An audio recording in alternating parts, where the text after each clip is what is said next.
Chapter 865. The three of them were smart. How could they not understand Jiang Pingji's plan? But in that case she would have to take away Lu Shi's power. This meant that there would be a conflict of interest between father and daughter. If Lu Shi was old, it would not be too much to abdicate. But Lu Shi was still in the prime of his life. Would he be willing to give up his military power and be a free rich man? Whether it was Wei Ci or Feng Zhen, they had no confidence in this matter. Qiguan Rang turned his gaze to Jiang Pingji and hinted vaguely, "My lord has to discuss this matter with the old master." Jiang Pingji lowered her eyes and said, "I know. Father will understand." Qiguan Rang waved his fan and said, "If we can cooperate with the Cui family and understand the situation and military deployment in the northern borderline, we will have the geographical advantage. Popularizing the method of farming will completely solve the food shortage in 2 to 3 years. The army will be self-sufficient. The generals have rich experience in war and are very familiar with training troops. In the long run they will definitely be able to train up a fierce and powerful army. At the same time, the northern borderline will be greatly weakened by the horse plague. Later, with Zixiao's strategy of rabbits and sheep, we will have the power to fight the northern borderline in 3 to 5 years. It's said in military books that the poor of a country will lose to the teacher, and the people will be poor. Wei Ci added, if we fight the northern borderline, the long-distance transportation of food will inevitably increase the pressure. The price of food near the army will skyrocket. The local people will be affected and their financial resources will be exhausted.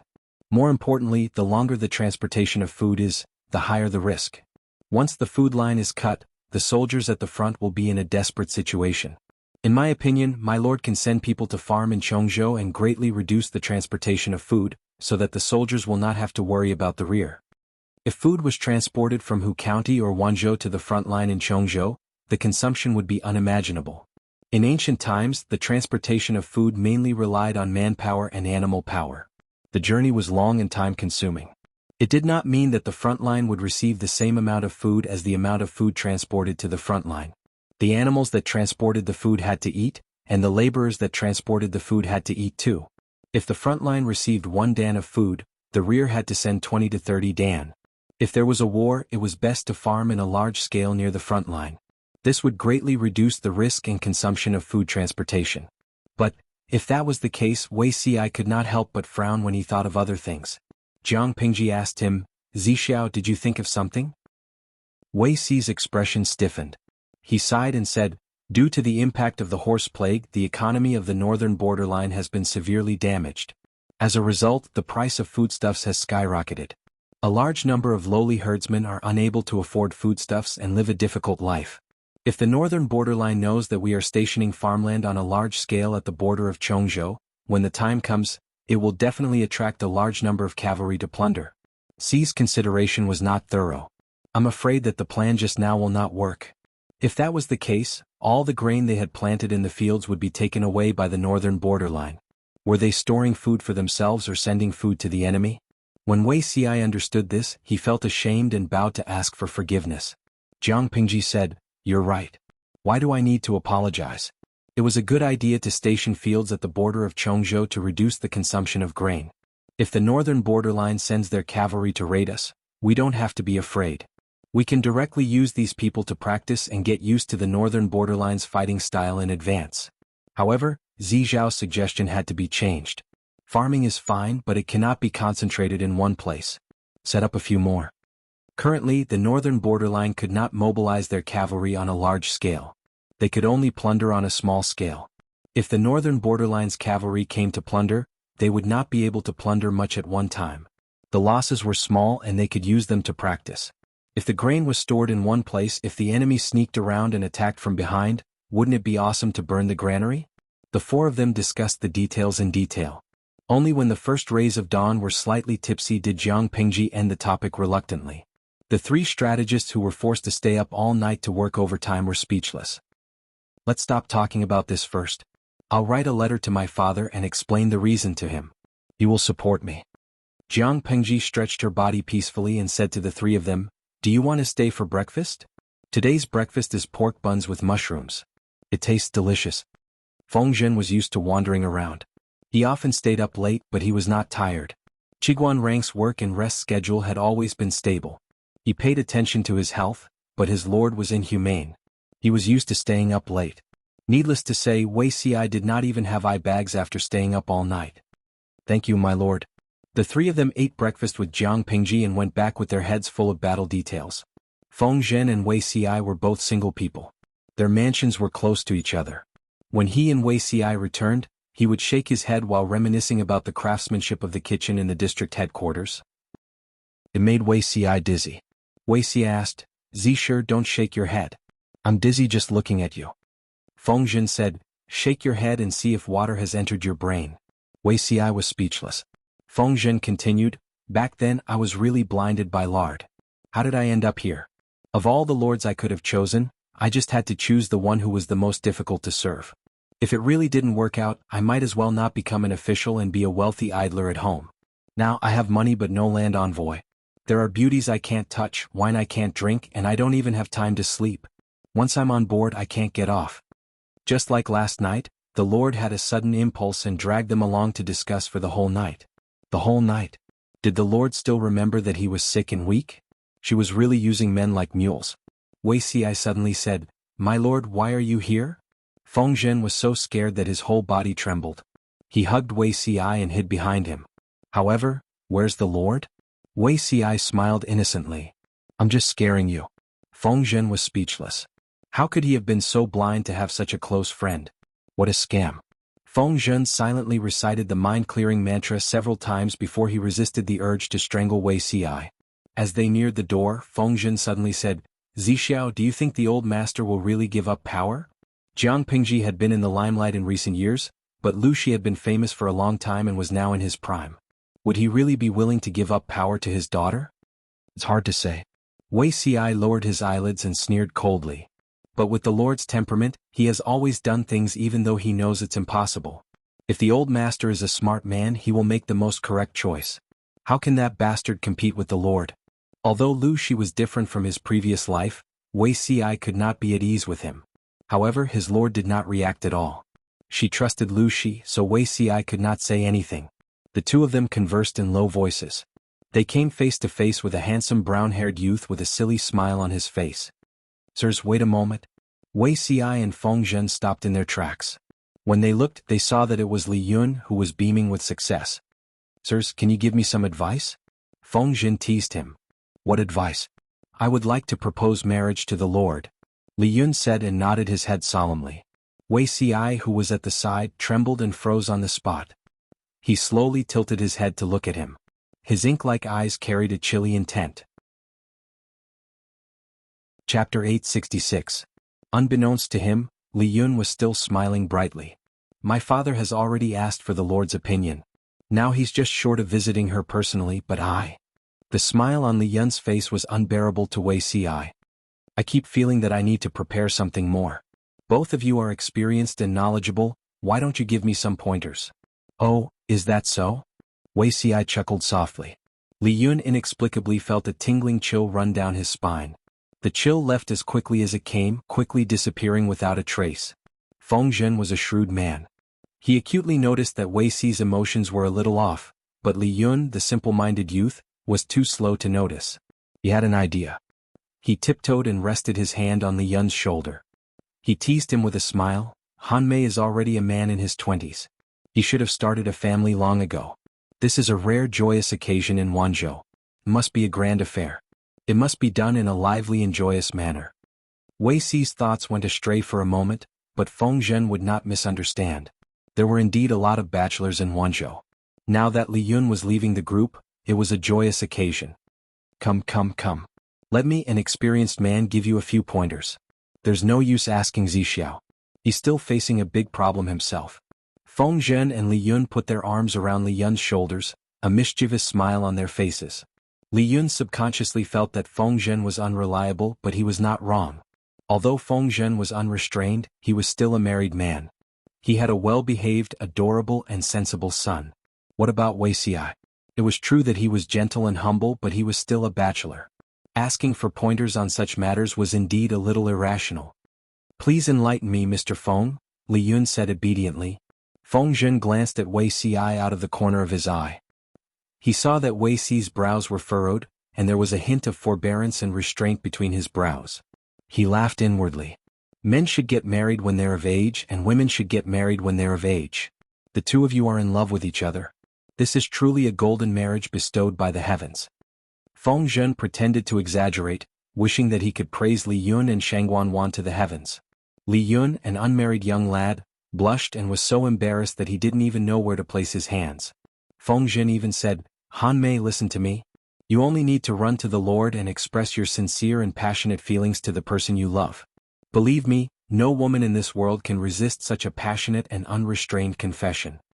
Li Yun was so embarrassed that he felt as if smoke was about to come out of his head. He had also said implicit words of love to Shangguanwan before, but he had never said them so bluntly. Who would have thought that Mr. Feng, who appeared to be a debauchee, was actually a passionate person? His petite body hid a bold and unrestrained soul. Li Yun said shyly in a low voice, "Isn't this too offensive? I'm afraid that Lord will despise me and say that I've offended a beauty." Feng Zhen laughed and said, "What are you afraid of? A chaste woman is afraid of a clingy man.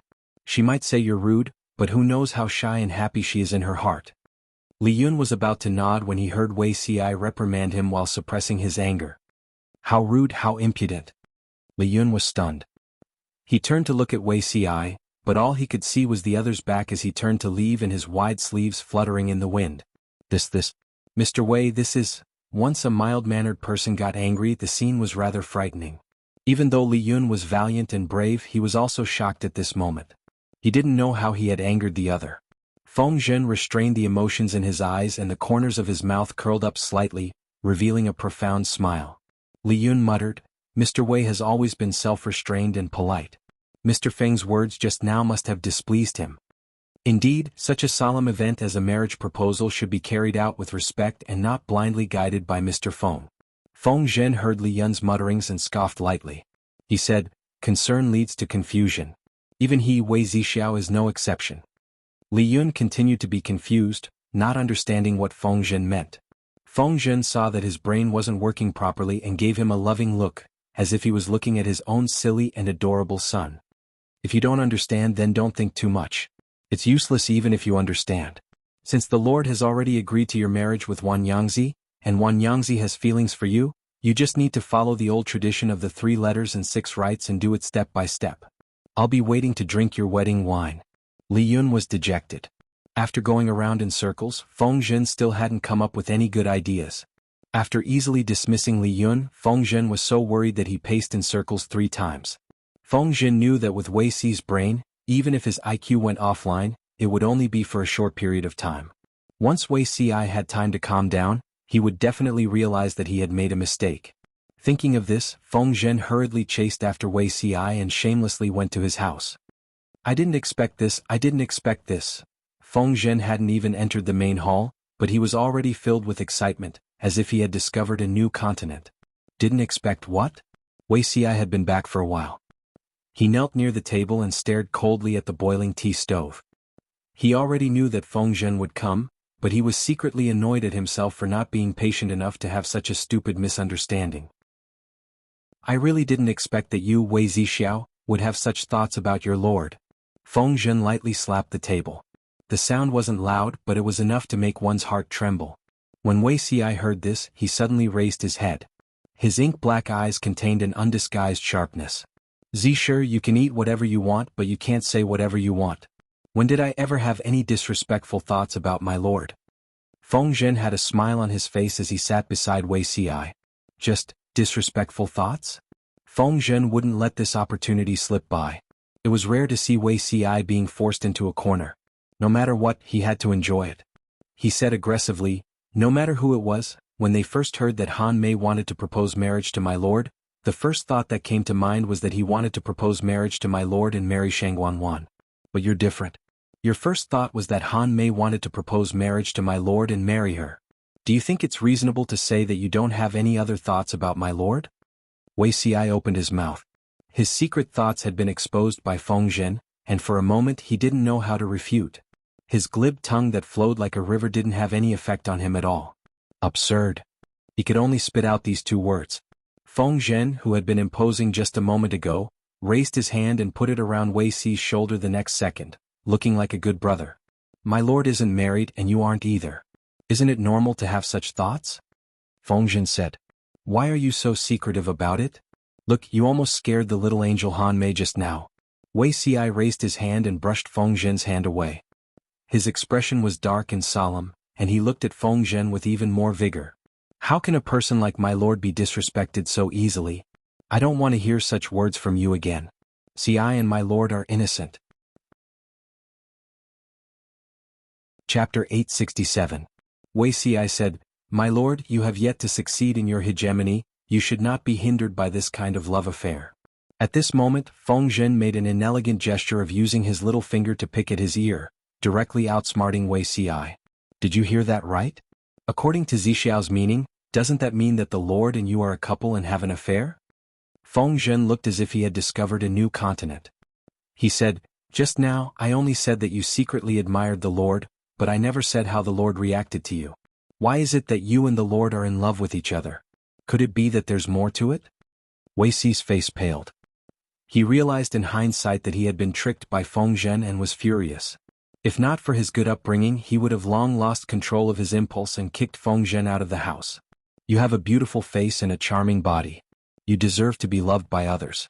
For example, Xinyue, don't you have many women in your boudoir? There was a hint of slyness in Feng Zhen's eyes as he admired Wei Xi's fairy-like face with great interest, revealing the annoyance and shame that only a mortal man could have. He continued, My lord is not an ordinary woman, but she is also a person of flesh and blood. Outstanding women were chased by men, and outstanding men were chased by women. This was a matter of course. The pavilion closest to the water enjoys the moonlight first. Taking advantage of the fact that no one has an advantage over you, it's better to make a move early than later when she has her eyes on someone else. The only thing is that I'm afraid only you can marry a woman like Lord Wei Xi. After a while, Wei Xi squeezed his molars and squeezed out a sentence. Prodigal Feng Zhen, your words and actions really live up to your nickname.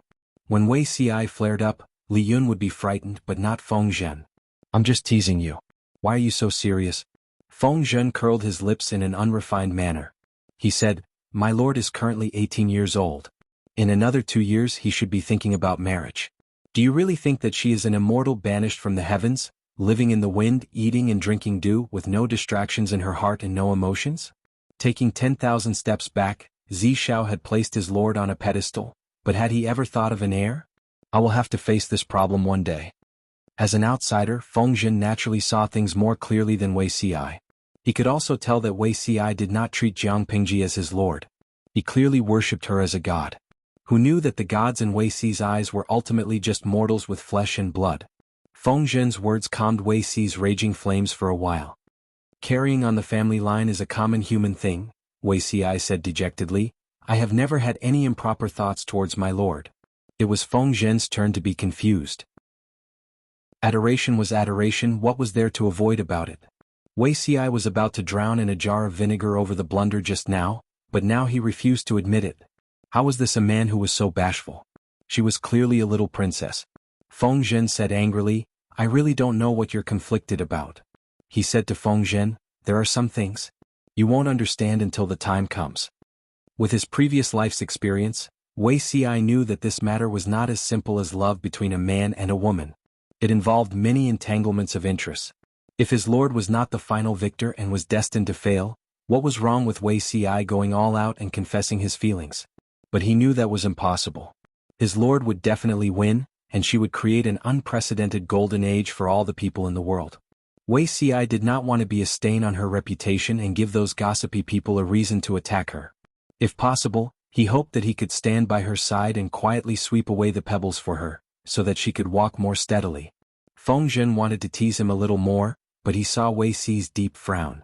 The pain on his face did not seem fake, so he could only stop. He was a prodigal son. How could he understand the principle that the more Wei Xi liked and admired, the more he dared not approach? It won't be you.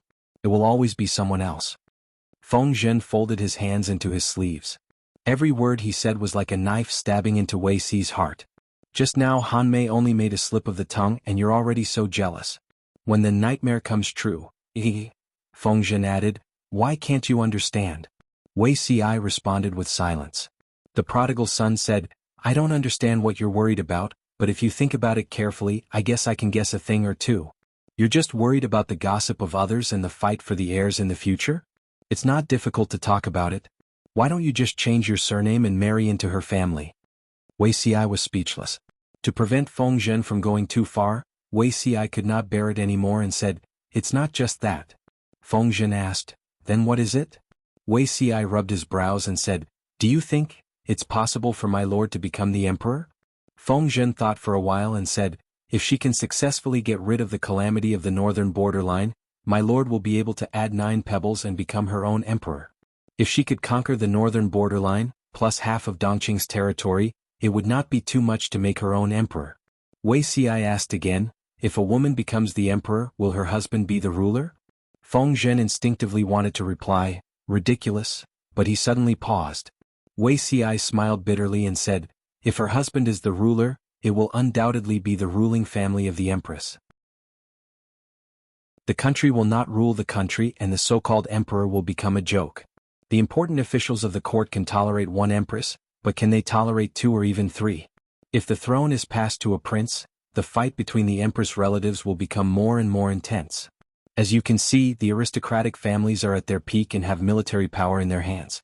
If a male emperor ascends the throne, the harem will become a channel for the aristocratic families to control the emperor. No matter what they do, it will be wrong. It's still a little far to talk about this now, but it will have to be faced eventually." Feng Zhen was stunned. He really did not think so much. "Wait, according to what you're saying, is it better to let my lord be childless for the rest of her life? Or should I say, when my lord conquers the world, she will then adopt her brother's son and forcibly hand over the world? How is that possible?" Wei Xi's eyes were cold and he said, "Getting rid of the father and keeping the son is the best way." After hearing this, Feng Zhen's eyelids twitched violently. Wei Xi said, "Forget it, why talk about such a distant matter? If you have nothing else, go home as soon as possible."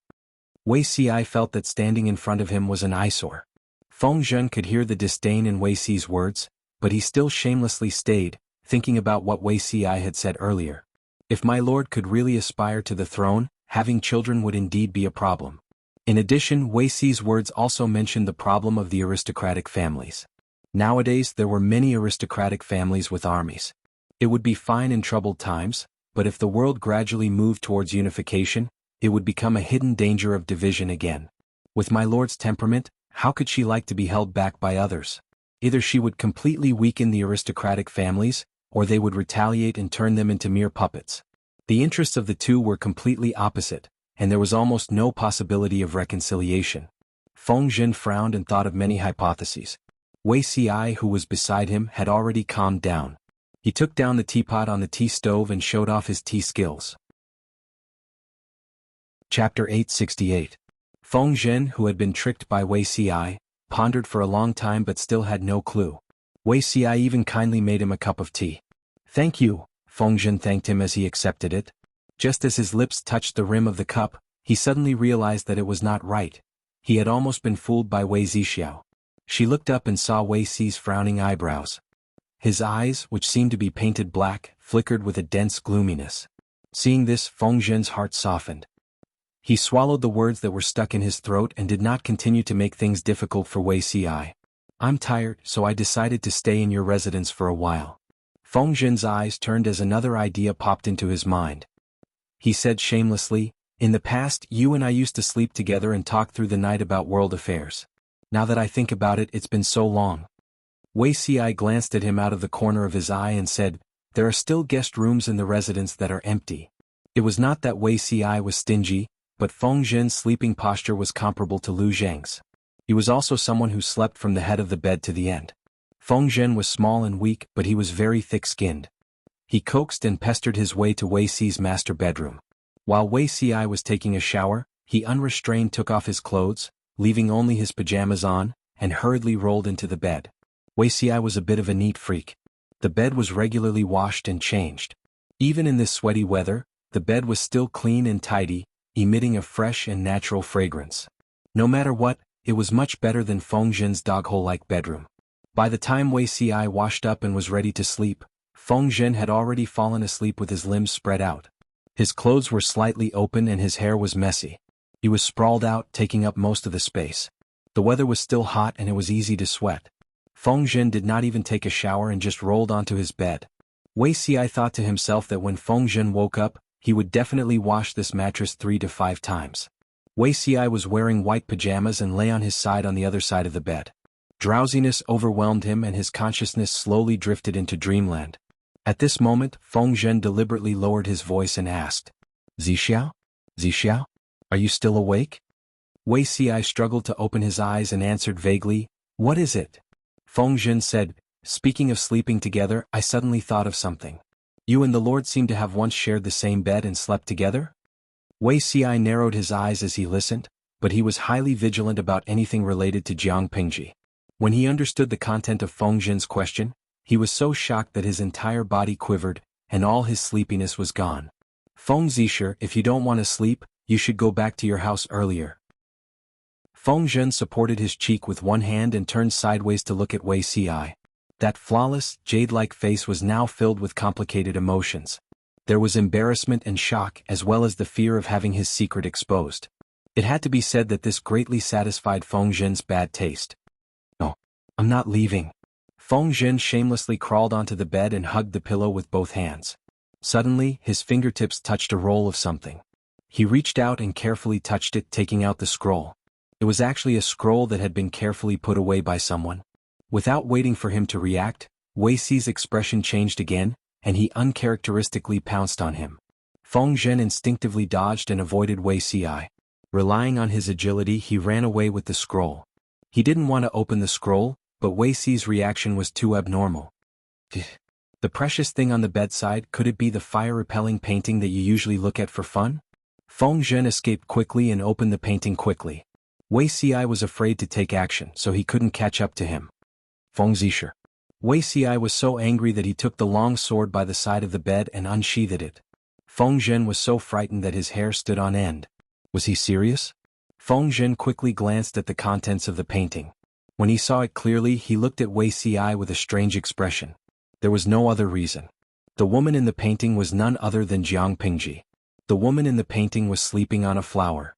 The strokes were exquisite and realistic. It was completely different from the current freehand brushwork. This painting was more realistic. The woman's eyelashes were long and slender. Her eyelids trembled slightly, as if she was about to open her tipsy eyes and reveal a pair of clear, watery eyes. That wasn't all, but the woman in the painting was dressed very boldly. It was completely different from the current conservative creative style. Her sleeves were narrow, revealing 2 snow-white wrists. The hem of her skirt was huge, as gorgeous as a blooming peony. In comparison, the hem of her skirt was a little short. It only covered her calves, revealing 2 slender feet. 2 silver rings with bells hung on her slender ankles. The woman was sleeping soundly on the ground because she was drunk. Her sleeping petals were scattered around, making the white look whiter and the red redder. The surrounding rockery overlapped, and the environment was remote and quiet. Here, there was such a breathtaking scene as if he had seen it with his own eyes. Feng Zhen glanced at the time of the inscription and raised his eyebrows fearlessly. My lord was only 12 years old at that time and you already had so many thoughts? The date of the painting was 6 years ago, the first month after Wei Xi's rebirth. At that time the beauty was sleeping and in full bloom. Wei Xi saw the fallen petals all over the ground. Memories of the past flashed before his eyes. He couldn't bear it and drew. Now that he thought about it, he regretted it so much that his intestines turned green. Feng Zhen had always been someone who couldn't keep his mouth shut. It was hard to say when he would reveal a word or two to his lord. Although Wei Xi's disguise had long been stripped bare in front of Jiang Pingji, he still harbored some hope. Take it back. Wei Xi pointed his sword at Feng Zhen, feeling even more anxious. Although Feng Zhen wasn't afraid of death, he understood the principle of moderation. He couldn't force Wei Xi into a corner. Even a rabbit would bite when it was cornered, not to mention that Wei Xi's swordsmanship wasn't bad. Fine, I'll return it to you. Feng Zhen didn't dare to throw the painting over. Instead he rolled it up and handed it back to Wei Xi. However, he said, I've never seen anyone more hesitant than you. You were still denying it just now. Now that the evidence is irrefutable, I don't know what else you can say. Not only did he draw such a painting in private, he even hid it next to the pillow in the master bedroom. What was he thinking? Did he even need to analyze it? Wei Xi sheathed the sword in his hand, but the gloominess on his face didn't dissipate. Feng Zhen suddenly asked with a smile, Are you afraid of death? Wei Xi had just said that, getting rid of the father and keeping the son, was the best solution. Now that he was pleased with his lord, he couldn't help but think too much. Of course, Feng Zhen knew Wei Xi's temperament. It was impossible for him to be afraid of death. Feng Zhen calmly prepared to listen to Wei Xi's explanation.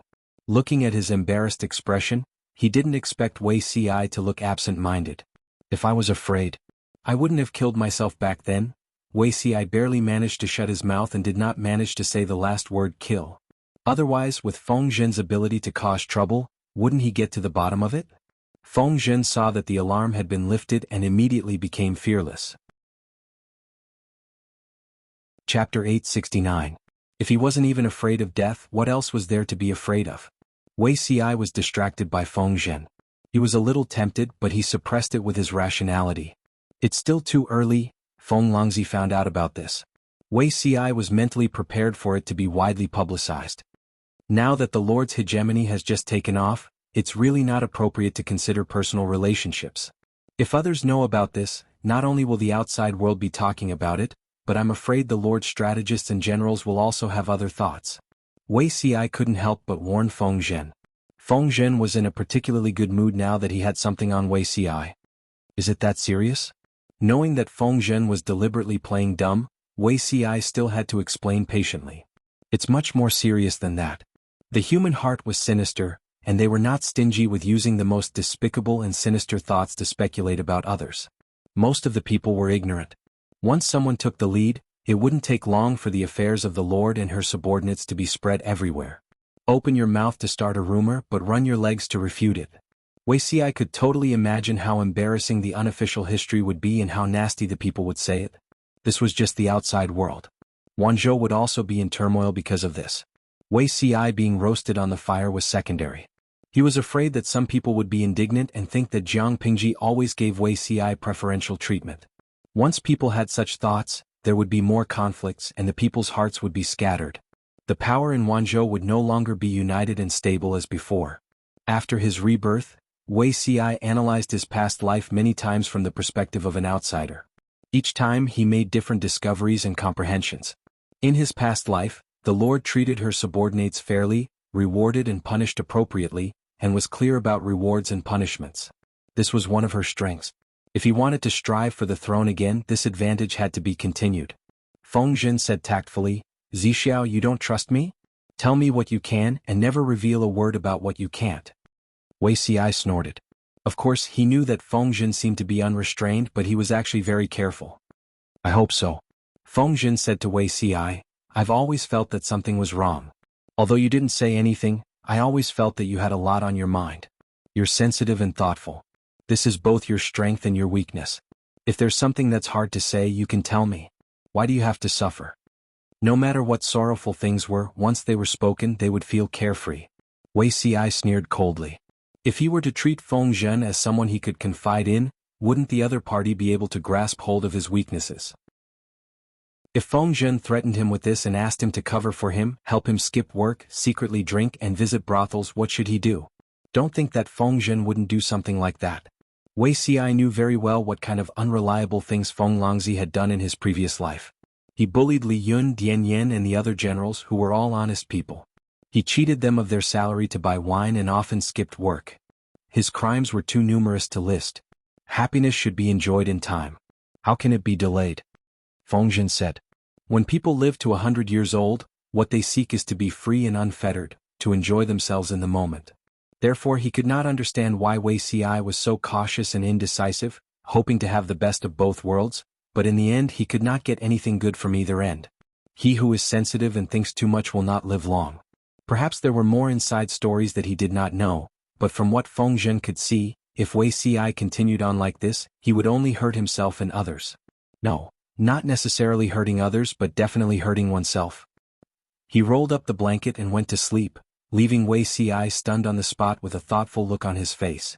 On the other side, Li Yun also obediently hired an iceman to hunt a pair of wild geese. The 3 letters and 6 rights were all there. Due to the special circumstances, the whole process only took about half a month. Cheng Jing completed the task that Huang Song had given him perfectly. He had quietly returned with a secret letter from Jiang Pingji and did not attend the wedding. Although time was tight, Jiang Pingji did not mistreat Shangwanwan. Everything that needed to be prepared had been prepared for her. It was as if she was marrying her younger sister. Speaking of marrying her younger sister, Jiang Pingji was also experienced. She only cared about the overall situation, and the other details would be taken care of by others. A few days before the wedding, the smile on Li Yun's face never disappeared. Not only did he walk with the wind, but he also floated. However, Shangwanwan was perturbed and restless. She always felt that everything now was beautiful like an illusory dream. Once this dream was pierced, she would be beaten back to the cruel reality and continue to be a widow who was tortured by others and could not see a future. In the words of the livestream's audience, this was called premarital anxiety. Jiang Pingji was busy with work, so she could only entrust Huijun to help her ease Shangwanwan's worries, so that Waner would not overthink things. Huijun's thoughts were exquisite and incisive. Every sentence she said hit the nail on Shangwanwan's head, and the knot in her heart was easily resolved. Under the anxious anticipation of the two newlyweds, the day of the wedding finally arrived. As the first bachelor in the Wanzhou group to get rid of a single partner, Li Yun was not only handsome and likable, but he was also popular, so basically all the colleagues who could attend were present. Feng Jin's wife, Wei Jingxian, even played the role of a blessed wife and helped Shangwanwan wring her face. Sister Jingxian, I'm a little nervous. Shangwanwan was no longer that immature girl. The last time she got married, she felt that she was not attending a wedding, but her own funeral. But today, her little heart was thumping uncontrollably, making her feel helpless and flustered. Today is the wedding, so you can't speak carelessly, Wei Jingxian said with a smile. Forget everything that happened in the past. Shangwanwan was still nervous. She involuntarily clenched her hands under her wide sleeves, leaving shallow fingernail marks on her palms. Li Yun came to fetch the bride on time, and the smile on his face became even more radiant. His life goals were very simple: to take care of his master, marry a wife and have children. Now that he had both, he was naturally beaming with happiness, smiling so widely that only his teeth could be seen. Feng Jin's Changxing and Feng Zhen's Feng Yi became virgins. Changxing was still young, so she happily rolled around on the bed in the bridal room a few times. Feng Zhen's only son, Feng Yi, on the other hand, kept a straight face and silently sat on the bedding. He stayed for a while symbolically before coming down. Feng Yi was the child of Feng Zhen's deceased wife. His appearance was like Feng Zhen's, but his temperament was like his mother's, extremely reserved. Because he was born prematurely, Feng Yi was slightly weaker than Feng Zhen and rarely appeared in front of others. When the crowd saw Feng Yi, they were so shocked that they forgot how to speak. A guy like Feng Zhen, who had no boundaries, actually gave birth to a serious and refined son. It was a genetic mutation. Hello, uncles. Feng Yi bowed obediently. At such a young age, he already had the demeanor of a gentleman. Today is Uncle Hanmei's big day. You don't have to be so formal. Feng Zhen caressed his son's hair and casually dismissed him. He had no choice. With his own son by his side, he couldn't drink to his heart's content. You have to have the demeanor of an elder brother. Don't bully the weak. Feng Yi looked frail, but his demeanor was excellent. He really lived up to the name Feng Zhen had given him. The crowd was dumbfounded. They thought that a prodigal son like Feng Zhen would give birth to a son who was extremely daring and dared to dance on his grave. But what happened? Good bamboo shoots come from evil bamboo. Feng Zhen's face immediately darkened. Who was he calling an evil bamboo? Wanzhou was extraordinarily lively, but elsewhere the atmosphere was extremely solemn. You don't like it? Lu Shi held a letter in his hand. It had been sent urgently by someone from Jiang Pingji half a month ago. In front of him knelt a handsome young man of about 13 or 14 years old. His facial features were somewhat similar to Jiang Pingji's. Your son wouldn't dare. That's good, Lu Shi said. He picked up his pen and wrote a word at the end of the letter. Chapter 870. Today was Han Mei's wedding day. Jiang Pingji released a notice a few days in advance. The viewers on the red bullet screen were already rubbing their palms and rubbing their hands. They displayed the super-fast hand speed that they had gained from being single for more than 20 years. Under the mad scramble, the ratio between red and blue reached 24:1. There was a total of 816,000 viewers in the 850,000 live stream channel. Even so, there were still quite a number of red bullet screen viewers who complained about the blue bullet screen. When Su Ku and Xuanmei got married, Jiang Pingji was only a level 4 streamer, and the upper limit of her streaming room was only 150,000 viewers. When it was Li Yun and Shangguan Wan's turn to get married, Jiang Pingji was already a level 6 streamer. The upper limit of her streaming room had reached 850,000 viewers. One could totally imagine how crazy the rewards on this day were. Not to mention the small rewards, the large rewards that were announced in the live broadcast room were even more explosive.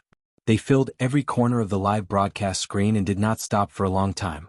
If the audience did not block the reward effects, they would not be able to see the live stream at all. The blue bullet screen viewers were so shocked by such a grand occasion that they could not close their mouths. It was a wedding between two people who had nothing to do with each other, yet they did not broadcast the actual scene of the bridal chamber. What were these lunatics so happy about? The viewers in the red bullet screen indicated that they were willing. Jinyong Wenv, I'm heartbroken. My husband is going to marry another woman, and I still have to give him a wedding gift. How miserable. After sending this bullet comment, the nouveau riche waved his hand and threw out 99 luxurious private helicopters. Zigai Dongdongzui, I'm different from you sluts. I'm marrying my son. As soon as the bullet comments were sent, a similarly generous tip was sent out, with a thoughtful message. This is the dowry for the little angel, Han Mei. Li Yun's beauty value was high, her temper was good, and her personality was contrasting with her cuteness. She fiercely poked the cuteness points of girlfriend fans and mother fans. What was even more frightening was that these people were not only willful, they were also filthy rich. Apart from the earthquake in Shangjing, Jiang Pingji had never taken the initiative to ask for rewards from the audience. As a result, over the years, many viewers complained that they had nowhere to spend the money in their pockets. Now that he finally had a legitimate opportunity to throw money around, why wouldn't he give it his all? They also wanted to let the other live streams know that their live stream also had a local tycoon. Lao Ciji Lianming. In the blink of an eye, even the single dog Li Yun is married. Streamer, are you still not considering pushing beauty CI? Soon after, countless bullet screens copied this sentence. Jiang Pingji could not help but laugh when the screen was full of messages urging her to get married. Host V, the frog isn't cooked yet. I'll tell you the good news when it's cooked. Jiang Pingji watched as the MC presided over the wedding ceremony while she chatted with the audience in the streaming room. She chose the topics that she was more interested in to answer. Sinusi, host, you've received so many tips today. Aren't you going to consider giving Han Mei, the little angel, a raise? Host V, of course I'll get a raise. I converted some of it into gold and silver for Waner's dowry. I even wrapped a big red envelope for Han Mei. Jiang Pingji rarely interacted with the audience. Seeing that she was in a good mood that day, many people in the streaming room spoke up enthusiastically. Hallelujah! By the way, today is Angel Han Mei's wedding. As the host, you can't just increase your salary. Host V, that's true, so I've prepared another super big gift pack. It's definitely a surprise. Jiang Pingji smiled mysteriously. The salted fish's curiosity was piqued. However, she kept them guessing and refused to divulge any information. The wedding this time was very different from the weddings that the audience had in mind. The most obvious difference was that the bride did not have to wait in the bridal chamber. They could change into wedding clothes and socialize with the guests together with their husbands. Jiang Pingji was chatting privately with the audience when two newlyweds came to her and toasted. Looking at the joyful Li Yun and the bashful Shangguan Wan, she suddenly had the illusion that she was marrying off her daughter after her son was married. After drinking the wine, Jiang Pingji suddenly said, I've sent a special gift to both of your residences. You can open it tomorrow and have a look. Remember, you can't look at it today. That thing. It's a little inauspicious. I'm afraid it'll spoil your happiness. Li Yun and Shangguan Wan were puzzled, but Jiang Pingji had specifically instructed them not to deliberately disobey. Because Li Yun's alcohol tolerance was not very good, his colleagues did not make things too difficult for him. At least he could stagger into the bridal chamber and not pass out drunk, leaving the bride to guard the bridal chamber alone. Shangguan Wan and the maidservant supported Li Yun to the bridal chamber. Changxing, who was fooling around at the side, saw it and wanted to join in on the fun with her short legs. A gentleman should not look at indecent things. Feng Yi laboriously carried her back and placed her beside Qiguan Rang's daughter. Although Changxing was not young, her weight was not light. In just a few steps, Feng Yi was so tired that he was panting slightly. What? Feng Yi said matter-of-factly, because I'm a gentleman. Compared to the lively and active Changxing, Qiguan Rang's daughter was much quieter. She did not like to speak and was a little shy. What is a gentleman? Changxing could speak coherently now, but her pronunciation was not very clear. not doing things that should not be done. Feng Yi lifted his eyelids slightly and glanced at Changxing's plump and fleshy face. He wanted to pinch it, but he restrained himself. Feng Zhen, who was standing at the side, could tell what his son was thinking. He pinched Changxing's cheeks in front of his son, causing Feng Yi to widen his eyes. There was some rebuke in his eyes. Take good care of the two little sisters. Feng Zhen was satisfied to see the change in his son's expression. It was much livelier than before. Wei Xi saw the interaction between the father and son and shook his head in amusement. After laughing, there was some worry in the bottom of his eyes. If he remembered correctly, Feng Zhen's only son, Feng Yi, died before he was 10.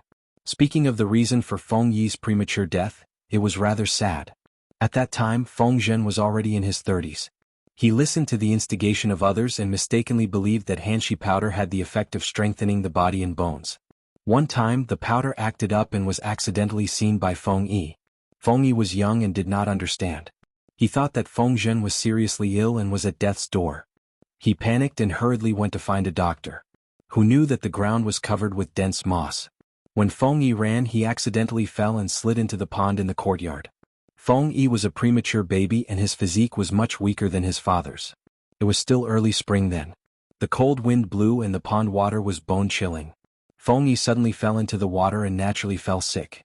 The illness went deep into his lungs. In less than 2 days he died prematurely. Now Feng Zhen had already quit using hanshi powder. Maybe Feng Yi could grow up smoothly? However, if Feng Yi grew up smoothly, would Feng Zhen still have the idea of remarrying and giving birth to Feng Yu with the second wife?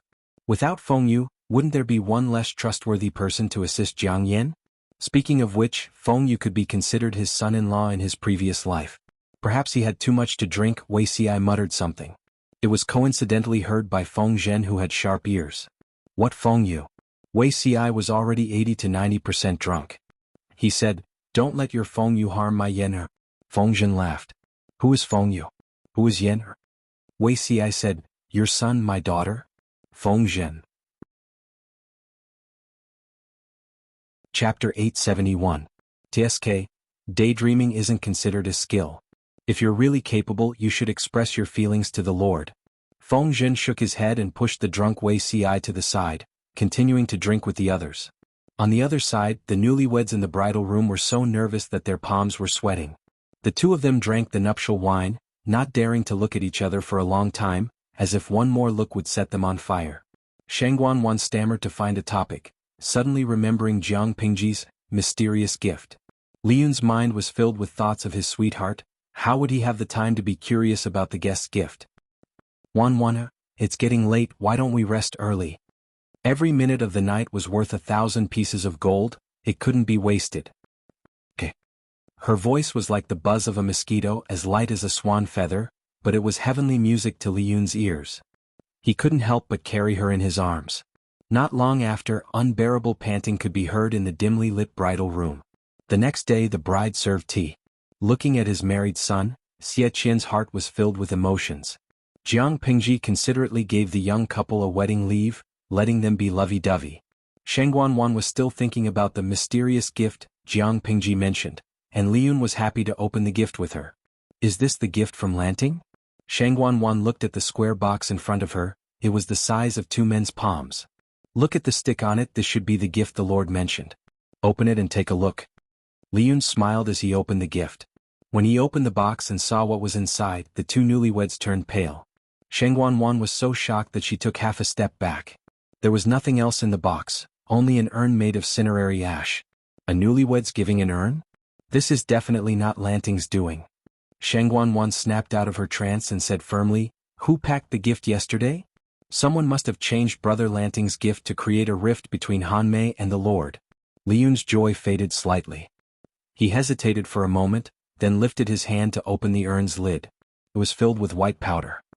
He moved closer to smell it. It was indeed human ashes and not powder of similar color. Who was so evil? Hanmei, there's a note here. The paper was made of high-quality Xian paper. Most of the improved paper was supplied to Qing Cheng's bookstore, and the rest was supplied to the district headquarters. Liyun was reminded by Shangguan. He raised his hand to stop his newlywed wife from touching the unlucky ashes of a stranger.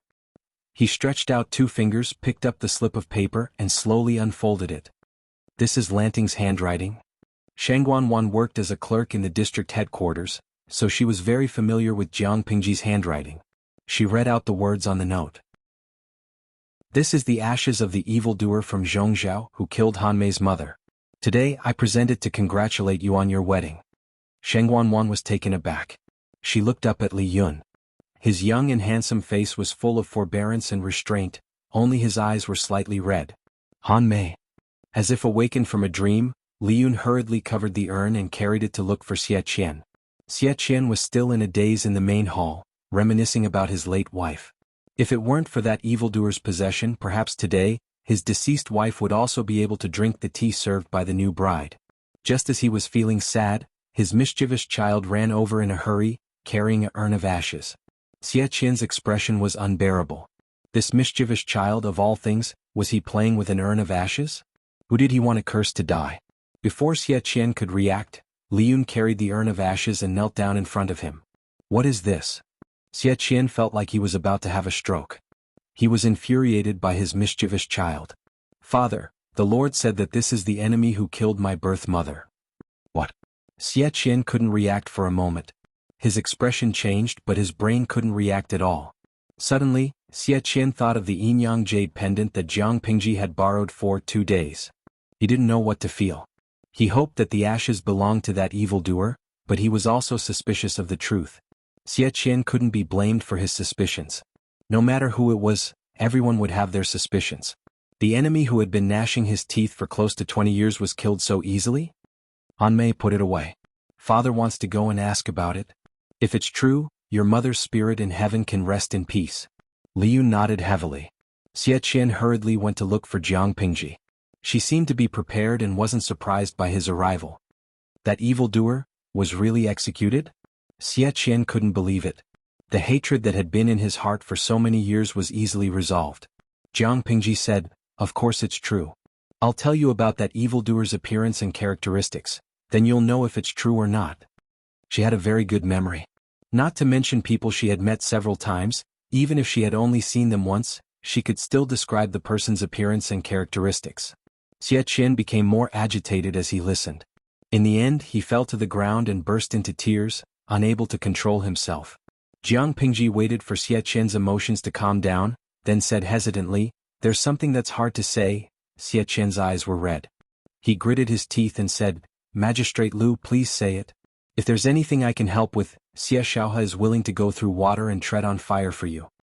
It's not a big deal. It's just that this jade pendant is of some use to me. I wonder if you're willing to part with it.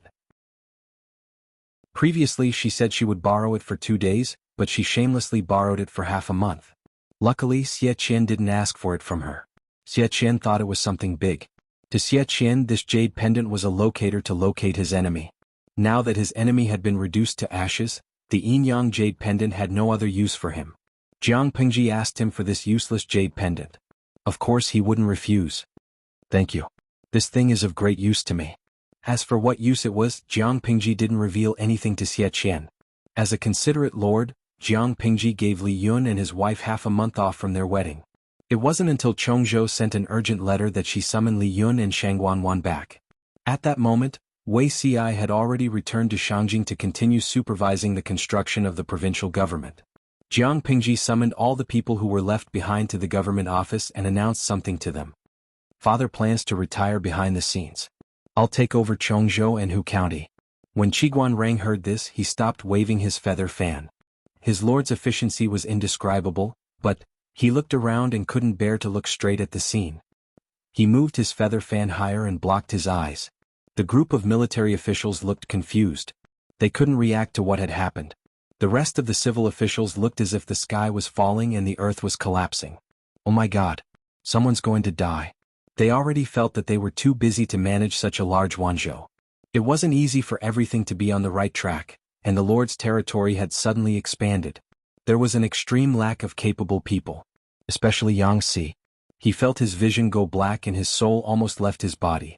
She had finally finished her official duties in other places and wanted to come back for a breather.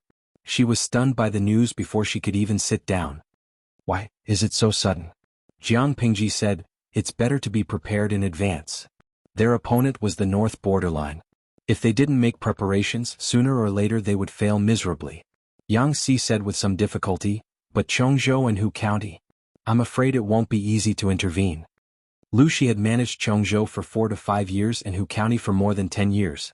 The people under him might not be willing to listen to Jiang Pingji. Even if it's not easy to intervene, we have to intervene. Whoever dares to resist will just find a reason to get rid of them. Jiang Pingji's gaze was somewhat fierce. There was no second person who would dare to take the lead in resisting and looking for trouble. Chapter 872. He felt a toothache. How did he end up with such a lord? Arichi grumbled in his heart, but did not show it on his face. Arichi stepped forward and said, "My lord, if that's the case, I'm afraid it will put you in a difficult position." Oh? What's so difficult about it for me? Yang Si said helplessly, "The old master has been in Chongzhou for many years. Hu County was managed by him. The former is still manageable, but the latter are probably the old master's trusted subordinates. These two places have their own rules. If we interfere decisively, those old men will take advantage of their seniority and bring this matter to the old master. Won't we drive a wedge between the lord and the old master?" Lu Shi was willing to step back, but it did not mean that he had completely disappeared from the face of the earth. Would the old men who had followed Lu Shi by Jiang Pingji's account and not secretly trip her up? If this problem was not solved, no matter how good the father-daughter relationship was, it would not be able to withstand the discord and instigation. Sooner or later there would be trouble. Since ancient times, how many fathers and sons did not get along and brothers fought each other? Jiang Pingji lifted her eyelids and said, "Father has already stepped back. All the matters of Chongzhou and Hu County are decided by me. Those old men want to take advantage of their seniority in front of me. Even father can't protect them. I will make things clear to father." Yang Si heaved a sigh of relief and said, "That's good." Jiang Pingji asked around, "Are there any other questions?" Everyone did not speak. It was obvious that there were no objections. They knew very well that they would have to fight with the north borderline sooner or later. If the lord was willing to plan early, it was better than making a last-minute effort. The generals were already in a daze. Their slow brains finally connected with the others and they were secretly delighted.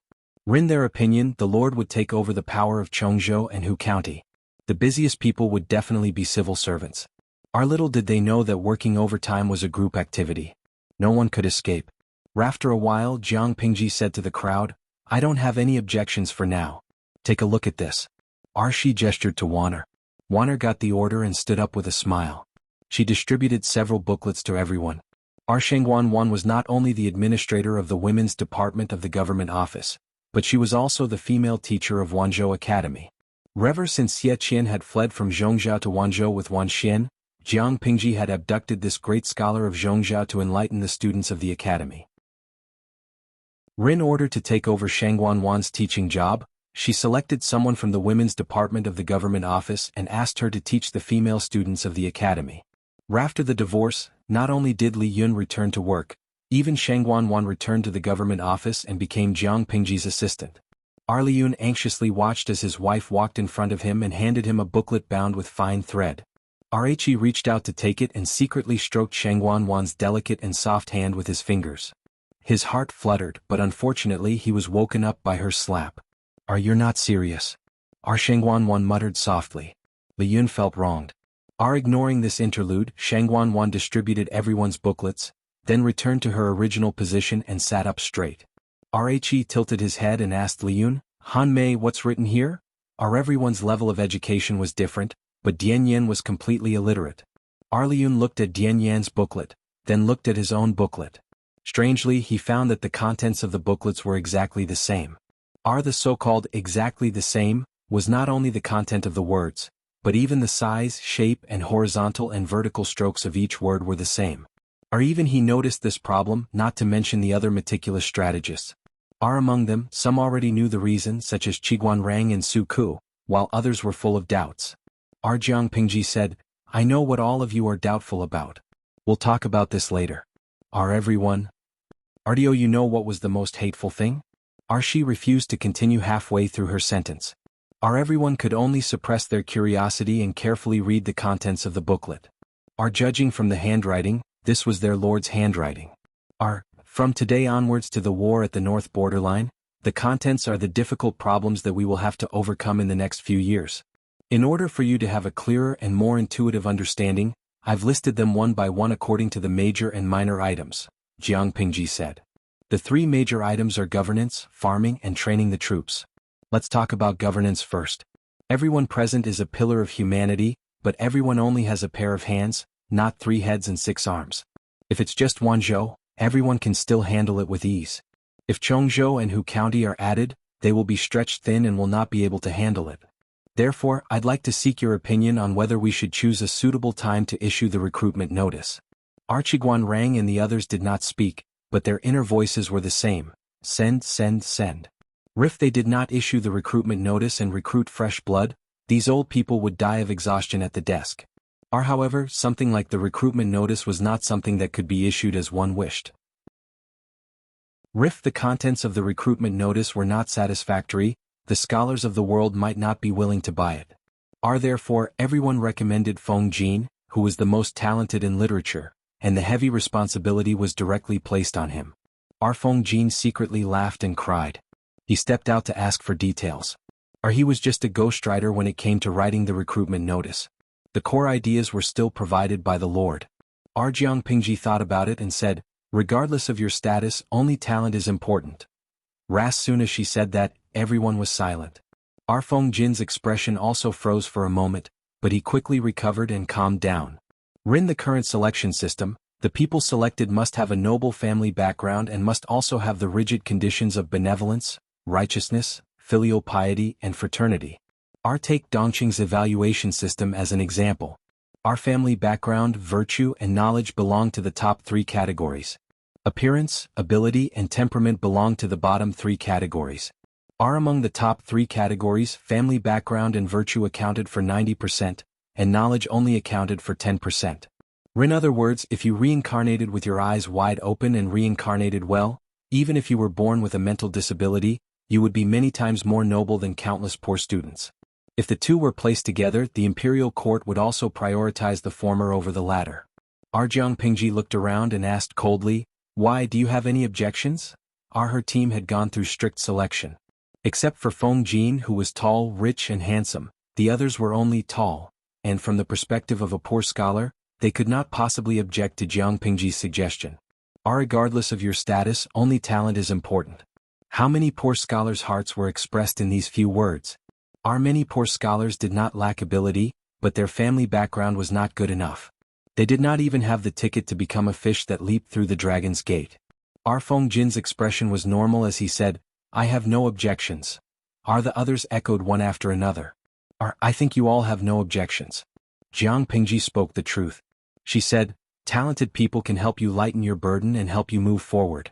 Useless people without talent will only add another burden to your heavy work. Do you think what I said is reasonable? Everyone was speechless. Chapter 873. The time was still too short. If Jiang Pingji was given another 1 or 2 years, she would be able to cultivate a group of talents with a basic foundation. As for the core talents, the cultivation period was even longer. She could only use the recruitment order to recruit people who would be loyal to her. Archiguan Rang lowered his head and flipped through the book.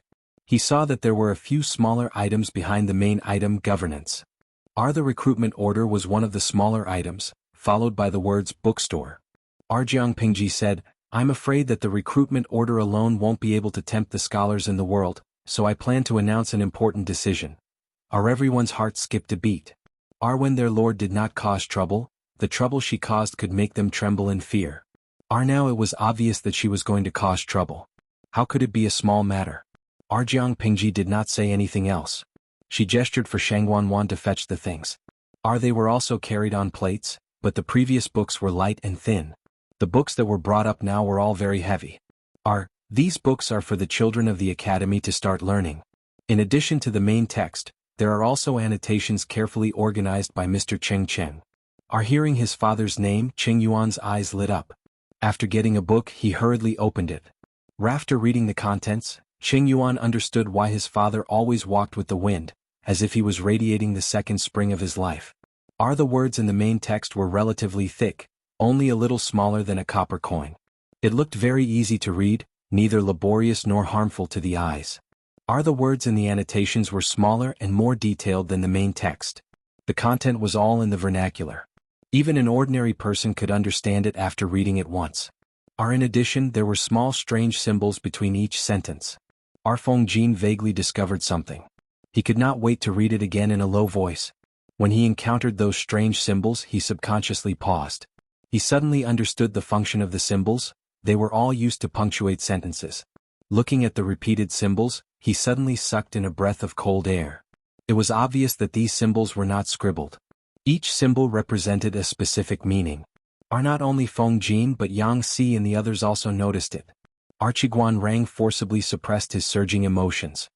His fingers swiped across the pages and he quickly flipped through a few pages. He discovered that this primer was not empty talk. The format was uniform. It could be 3 words in a sentence or 4 words in a line. It was easy to read. The text was popular, easy to read and easy to remember. It included common sense, traditional sinology, historical stories, and positive life principles. These books were naturally the 3-character classic 100 family surnames, and other teaching materials that Jiang Pingji had obtained from the audience many years ago. However, other than the 100 family names, Jiang Pingji had changed the other teaching materials beyond recognition. Because the history of the audience's dimension was different from the history of her world, many phrases and allusions could not be used. Jiang Pingji had a good memory and could be said to be well-read. She simply followed the template and modified it. Not only did she have to eliminate the non-existent allusions, but she also had to eliminate the extreme and ignorant thoughts one by one. Extract the essence and discard the dregs. After some major changes, she also added a lot of content about this world, such as the deeds of Su Gong of the previous dynasty. She gave the draft after the major changes to Cheng Cheng.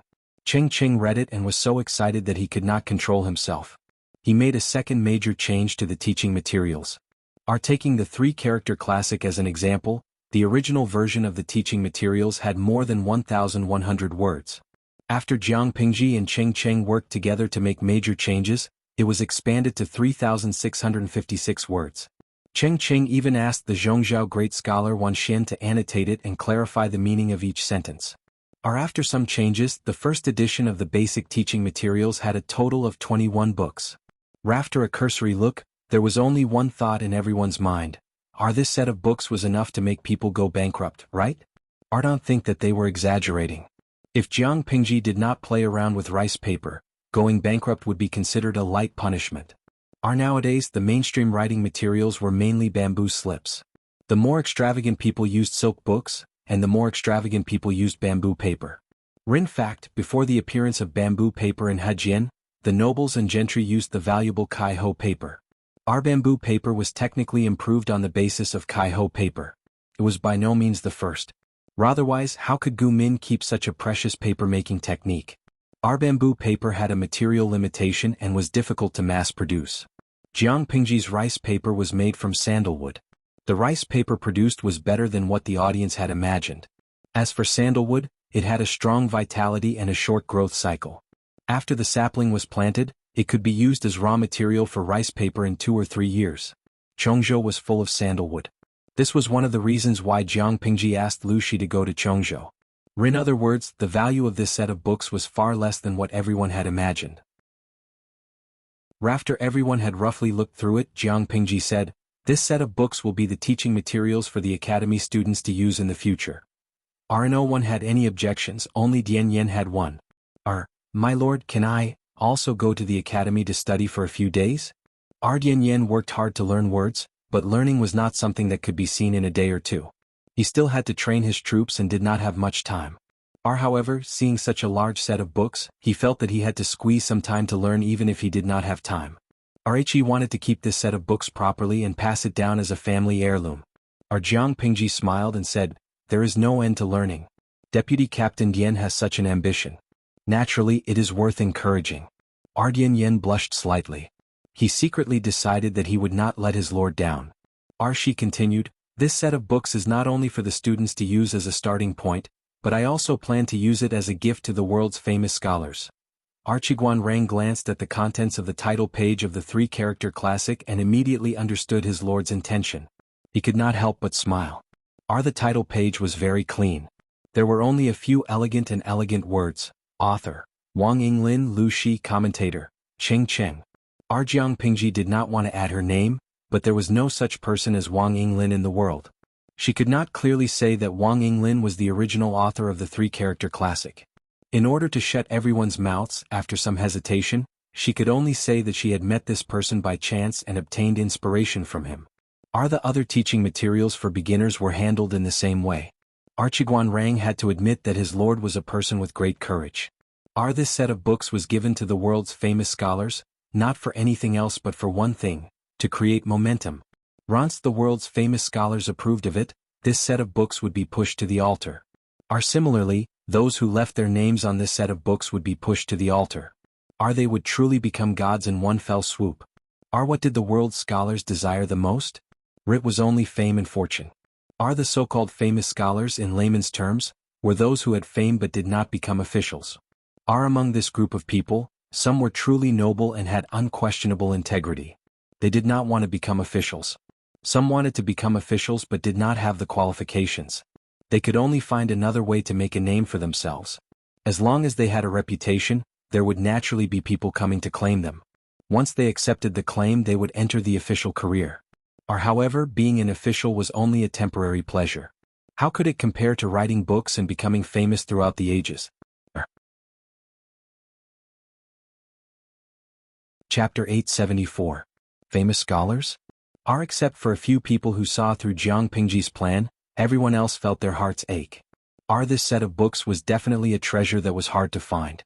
It was more than enough to be a family heirloom. Their lord was rich and overbearing. Not only did she want to donate it to the academy, but she also wanted to give it away for free. In their opinion, the cost of this set was no less than 200,000 strings of coins. How could she give it away just like that? Ardian Yen and the others felt their hearts ache. Their cheeks twitched slightly. They wanted to say something to stop her, but none of them knew how to persuade their lord not to squander. Ming Hun, who had been in the background, opened his mouth. He asked in surprise, "Does my lord want to use this set of books to attract famous scholars?" If that was the case, the price was too high. Rin Dongqing alone, there were no less than 500 famous scholars who were well known. If everyone was given a set, according to the sky-high cost of 200,000 strings of coins, wouldn't the lord suffer a huge loss? Ming Hun had seen many so-called famous scholars with Meng Zhan. In his opinion, most of these people were embroidered pillows. They looked good but were useless. They had nothing to do all day. They gathered together to sing praises, grieve for the coming of spring, and pretend to be coy. They obviously wanted to be an official, but they pretended to be aloof and arrogant. To be honest, they were not good at other things, but they were eloquent and good at gossiping. RTO put it bluntly, many of these famous scholars were more like celebrities. Their ability to get things done left people in the dust. However, did the Lord need such embroidered pillows? Jiang Pingji laughed and said, "It's just a set of books. How can it attract all the famous scholars in the world? This is just a stepping stone." In Jiang Pingji's opinion, the group of famous scholars was a publicity platform. This set of rudimentary books was in their hands. Through their mouths, it would spread at the fastest speed. However, this was only the first step of Jiang Pingji's plan. Just a stepping stone? Meng Hun's heart trembled. Of course. Famous people have their own pride. Ordinary things can't move them. Jiang Pingji smiled maliciously and said, "We don't need to spend a lot of money. We just need to send them these beginner's textbooks. Smart people will know what to do." Everyone was speechless. This set of teaching materials were all made from the incomparably precious fine Xian paper. There were 21 books in a set, which was far more expensive than gold and silver. Not only was his master a prodigal, but she was also not very good at arithmetic. The generals were heartbroken. Only a few civil officials remained unmoved. Qiguan Rang smiled and said, "My lord is right. If this primer could be put into practice, it would be able to teach all the students in the world, and they could be called the teachers of the world. Not only will his name spread far and wide, his name will also be immortalized for generations to come." Arichi purposely emphasized the last sentence. After the general heard this, he vaguely understood, and his complexion became much better. From ancient times till now, only Kong Sheng could be called a teacher of all ages. From then on, all scholars set this as their highest goal in life. But who succeeded? Revan, the world-famous teacher, Master Yuanjing, who taught many students and whose literary name spread throughout the 5 countries, was still not qualified. If this set of beginner's textbooks could be truly perfected and enlighten the people, those who left their names in it were destined to be immortalized for generations to come. Our smart people could see the great wealth hidden in it, but stupid people would think it was just children's books. Our Jiang Pingji gave this set of books to the scholars not only to advertise herself, but also to tell them that there was a cake in Wanzhou. This is only the first step. We need to attract talented scholars of virtue and prestige to come and compile the teaching materials together. Jiang Pingji smiled and said, I have a second step here. Which scholar in the world doesn't want to write books? It's just that they don't have the means to do so. How many precious manuscripts have been lost? I have an idea. When we send out the teaching materials, we will announce to the world that we are willing to open the bookstore to publish books for scholars. There will be 20 copies of each book. As a reward for publishing the books, the bookstore will keep 10 copies of the samples. If you don't want to keep the samples, you can only pay for it yourself. This idea could be said to be bold. As soon as she said this, the civil officials who were originally calm could not stay calm. This was not something else, it was publishing a book. Which scholar in the world didn't want their ideas and crystallization to be passed down to future generations? If beginners' textbooks could attract famous scholars to join, then writing books could attract the hearts of countless knowledgeable scholars from poor families. At a time when the aristocratic families monopolized the market, the cake that Jiang Pingji threw out was too attractive. It would definitely make countless scholars fight to the death for it. Even though Feng Jin and the others were mentally prepared, when they heard Jiang Pingji's words, their hearts still could not help but beat wildly. Everyone said, My lord is very kind. Feng Jin's reaction was still considered calm, but Su Ku Yangxi and the others' eyes were dark red and bloodshot. Wrongly they knew the pain of the scholars from poor families. The aristocratic families monopolized knowledge and education, thus monopolizing the official positions and power in the court. Why did people always say, it is difficult for a poor family to produce a noble son? Was it because the children from poor families were all mentally retarded? Not true. The children from poor families wanted to study, but they could not even find a book. How could the illiterate be a match for the noble son who was well-read? Jiang Pingji's move was undoubtedly carrying a mace and giving a blow to the aristocratic families. Why were the aristocratic families so powerful? It was because they held the most important knowledge in their hands. Every aristocratic family had countless precious books and books. They were born with conditions that ordinary people could not have. After many years of development, the aristocratic families had disciples and officials all over the world. Their power was deeply rooted, and they were united by blood relatives, cutting off the path of advancement for the scholars from poor families. If the sons of concubines from poor families wanted to stand out, they often had to rely on the aristocratic families, be humble and endure humiliation. Artio put it bluntly, it was a distorted and deformed hierarchy of power. If there was any wealth in the world that was shared by the whole world, it was undoubtedly the written word. Jiang Pingji knew that her actions would cause a lot of resistance. Perhaps it would even cause the aristocratic families to group together and attack her. But this was not important. When Yang Si thought of this matter, his heart sank. He said hesitantly, My lord, should we postpone this matter? If it is suddenly spread, I am afraid it will cause controversy among the scholars in the world. Yang Si did not want Jiang Pingji to be hurt because of this.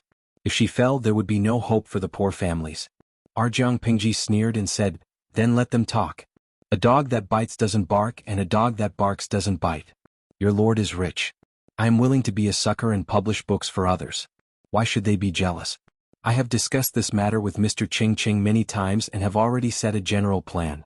In addition to the first two steps, I have a third step, which is to set up a book club that is free and open to the public. Chapter 875. After careful discussion with Mr. Ching, I plan to open the library to the public so that all scholars can enter. Jiang Pingji said this because there was a similar library in the previous dynasty called the Golden Scale Library. The Golden Scale Library was proposed by Prime Minister Huang Fuxiu of the previous dynasty. Its original purpose was to benefit the scholars of poor families.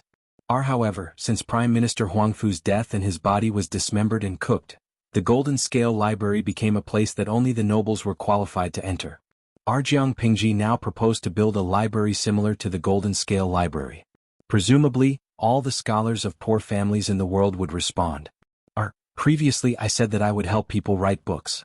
With the consent of the people involved, The samples they leave behind will also be added to the library. Or, we can specially open such a place for people to communicate and discuss. Jiang Pingji was sure that if these three things were done well, Wanzhou would become the holy land in the hearts of the scholars of the world. When that time came, she would slowly choose and not worry about not having enough talents. After saying this, Jiang Pingji began to select people. Archiguan Rang and Feng Zhen went to Chongzhou. Yang Si went to Hu County. Su Ku and Feng Jin stayed behind to manage Wanzhou. Lu Shi agreed to retreat behind the scenes and give all power to Jiang Pingji, but whether she could completely conquer Chongzhou would depend on her ability.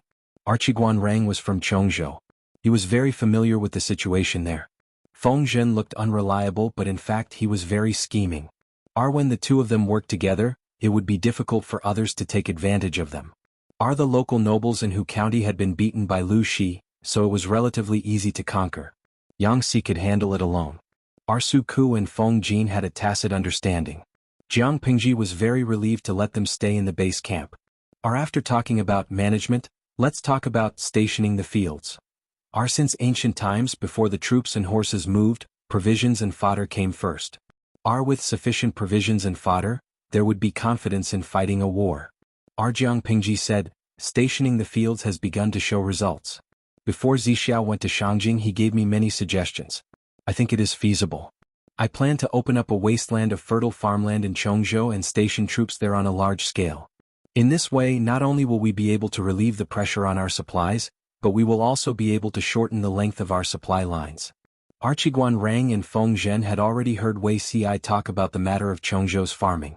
Naturally, they had no objections. The others secretly calculated and agreed with this proposal. If they didn't farm, they wouldn't have been able to raise such a large army. After many rounds of recruitment, Wanzhou now had 60,000 soldiers and horses, and the size of the female battalion had also expanded to 7,000. This was the result of Jiang Pingji deliberately raising the bar. If they did not reject anyone, their military strength could reach more than 100,000. Within the borders of Dongqing, Jiang Pingji was the undisputed ruler of the north. Li Yun asked, is there any ownerless wasteland in Chongzhou that can be cultivated? Because of excessive land annexation, a lot of land is private property of the wealthy families. This time the scale of the farm should be quite large. If there isn't enough land, I'm afraid it won't work. Jiang Pingji smirked. We'll talk about it when the time comes. The location of the field can only be decided after a field inspection. If the local tyrants were smart, she didn't mind a win-win cooperation. If they were not sensible, she could only seize the field by force. Originally, Wei Ci was in charge of it. However, Wei Ci had already gone to Shangjing to supervise the construction of the provincial government. Now he was divided and unable to do anything. Jiang Pingji thought about it and named Li Yun. She asked him to take on the role of Chongzhou's military officer of agriculture and specifically deal with this matter. Li Yun Kai happily agreed. There were only so many details about the field. Jiang Pingji changed the topic to training soldiers. When it came to training soldiers, the group of generals seemed to have been injected with chicken blood. One by one they were full of energy. Jiang Pingji asked them about the progress of the training of new recruits one by one and received satisfactory responses. In 5 years at the latest, we will go to war with the northern borderline. Jiang Pingji started talking. The generals couldn't help but perk up their ears and listen attentively. They were afraid of missing a word. I think everyone is clear about the strength of the northern borderline's cavalry. They move quickly and deploy their troops flexibly, but they also have obvious disadvantages. I intend to take advantage of this disadvantage and specially train the army to restrain the cavalry. I have proposed this before, but the scale of the training is too small and the results are not great. Now we will really implement this and officially divide the army. The northern borderline relies too much on the cavalry. The army is very monotonous. Their speed is indeed very fast, but they are not invincible. They also have fatal weaknesses. First, their defense is not strong. Second, the army is too monotonous. Once they encounter a specialized army, there is almost no way to turn the situation around. Jiang Pingji intends to officially divide the army into different types and increase the diversity of the army. This will also allow more flexible deployment and command on the battlefield. In order to restrain the cavalry, Jiang Pingji came up with a lot of targeted plans. There are military formations, army types, defensive equipment, and more insidious traps. Everyone turned the page of the booklet in their hands. Suddenly they felt a chill down their backs. There was only one thought in their minds: how difficult is it for our Lord to get along with the cavalry? Looking at the content written by Jiang Pingji, they thought about it a little and couldn't help but break out in a cold sweat for the northern borderline cavalry. First, let's talk about military formations. The booklet drew a simple fish scale formation. The heavy infantry were to hold shields and spears and form a square formation similar to fish scales. Jiang Pingji had led more than 100 soldiers to sneak into Jiamen Pass and break out of the encirclement. The military formation they used could be regarded as a small fish scale formation. However, the northern borderline cavalry is mostly light cavalry in cloth clothes or rattan armor. They are very mobile. If the enemy is not surrounded, this kind of fish scale formation is not very effective. Then there is the spear formation that everyone is more familiar with. The advantages of the spear formation are obvious, but so are its weaknesses. However, Jiang Pingji previously proposed to divide the army types and let the different types cooperate to make up for each other's shortcomings. In this way, the spear formation is not without merit. Speaking of military formations, there are also ferocious crossbowmen. They use the improved crossbows that Jiang Pingji has improved several times before. Jiang Pingji's original troops all used the improved crossbows. Over the years, she has developed many ways to cooperate in battle. It is quite effective. In addition to the improved crossbows, the army also has the ballista. It has a long range, great power, and high lethality. It can cause great damage to the charging northern borderline cavalry. In addition to these, there are other gadgets, such as the barricade spear and the iron caltrops. The barricade spear can be arranged in front of the army to block the charging horses and prevent the cavalry from charging. The iron caltrops have 4 sides. No matter how you look at them, there will be one side facing up. They are sprinkled on the enemy's charging path and slightly covered with grass and trees. If a horse steps on them, the iron caltrops will pierce into the horse's hooves, almost crippling the horse. In the booklet they also saw 2 new weapons with new designs. One is shaped like a sickle, specially used to cut the horse's legs. The other is thick and mighty, named Zamadeo. Jiang Pingji intends to train special forces, about 5,000 of them, to fight against the northern borderline's warhorses. Compared to the ability to fight on horseback, the northern borderline cavalry is not good at fighting on foot.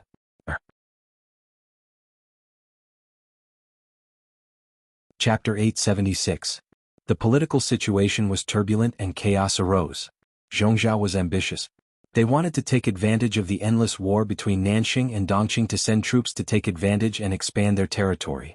However, they also had a head full of lawsuits. The internal struggle was unprecedentedly fierce and the lives of the people were getting worse. Perhaps it was because they were nearing their end and followed in the footsteps of Nanxing and Zhongzhou. There were already several peasant armies that tried to rebel in Zhongzhou. However, the scale of the rebel army was too small. Before they could make any waves, they were brutally suppressed by the official army. The civil society was restless. The aristocratic families that had their own armies also had their own worries. There was a faint sign that the feudal lords were going to split. At this sensitive time, a shocking piece of news came out of the Zhongzhou palace. Empress Du was a wooden man who had turned into a demon. The ambitious feudal lords couldn't hold back and used this as an excuse to scold the current emperor for going against the grain and allowing a demon to harm the palace. They even spread the news. Who knew if the emperor, princes and princesses in the palace were still human?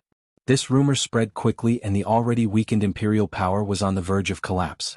Of course, the imperial family would never admit to this rumor and denied it. However, Empress Du was dead and the behavior of the imperial family was suspicious.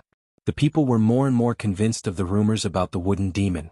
The emperor ordered that after Empress Du died, she was not allowed to enter the imperial mausoleum or enjoy offerings. He also took back the golden seals that Empress Du had used when she was conferred the title.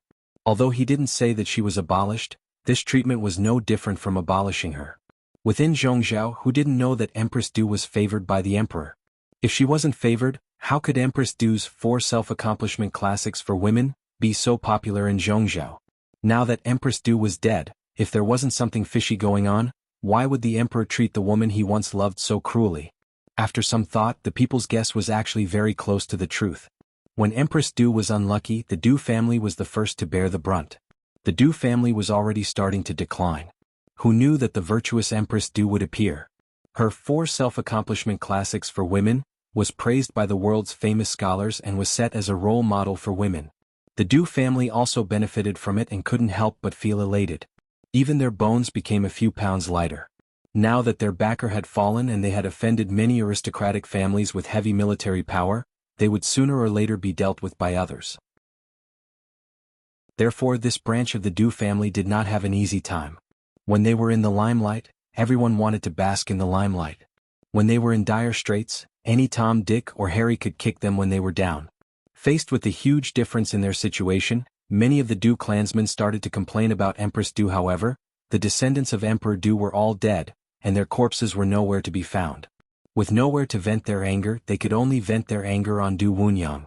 Du Wunyang was Feng Jin's eldest brother, Feng Gui's first wife, the original Madame Feng Du. After her separation from Feng Gui, she was safely sent back to Zhongzhou. According to the increasingly abnormal atmosphere in Zhongzhou, as a woman who had been chased out by her husband's family, she should be caught and drowned. However, she had Feng Gui's permission to release her wife. The person who sent her back was also a trusted aide whom Feng Gui had carefully selected. After a series of struggles, Du Wunyang barely managed to keep her life.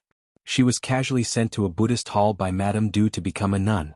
Du Wunyang hated Feng Gui in her heart. She had been thinking about how to use her family's influence to exert pressure on Feng Gui and make him welcome her back on his knees. However, the cruel reality hit her hard. Not to mention using her family's influence, if Feng Gui had not sent his trusted aide to deal with Madame Du, she would have long been tied up and drowned. Even so, she had never felt a shred of gratitude or remorse. Du Wunyang learned from Empress Du's style of doing things. She used her opponent as a stepping stone to climb to the top, thus earning her virtuous reputation. Now that Empress Du had passed away and the Du clan was implicated, Du Wunyang, who was in the Buddhist hall, was naturally not having a good time. They did not want her life, but they sent female servants to humiliate her every day. They even made ugly male servants watch her being humiliated. According to the contents of the 4 self-accomplishment classics for women, Du Wunyang should have committed suicide to protect her reputation.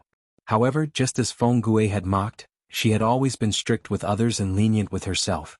Her life was so important, how could she give it up so easily?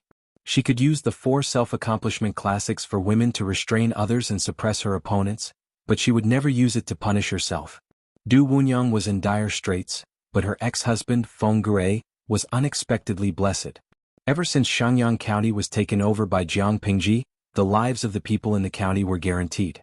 Feng Gui finally did not have to be so busy that he could not return home. When he had more free time, he would devote himself to reading. Occasionally, he would go out to visit friends and participate in scholarly gatherings and poetry gatherings. He personally taught his 2 children how to read. With Du Wunyang as an example, Feng Gui personally asked about his 2 children's daily lives. One day he had just returned from outside. There was already someone waiting for him outside the manor. Feng Gui was secretly surprised.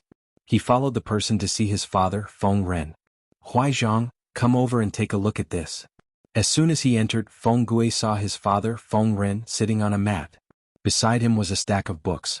Unlike the usual scroll-bound books that he was familiar with, these books were fastened with white thread.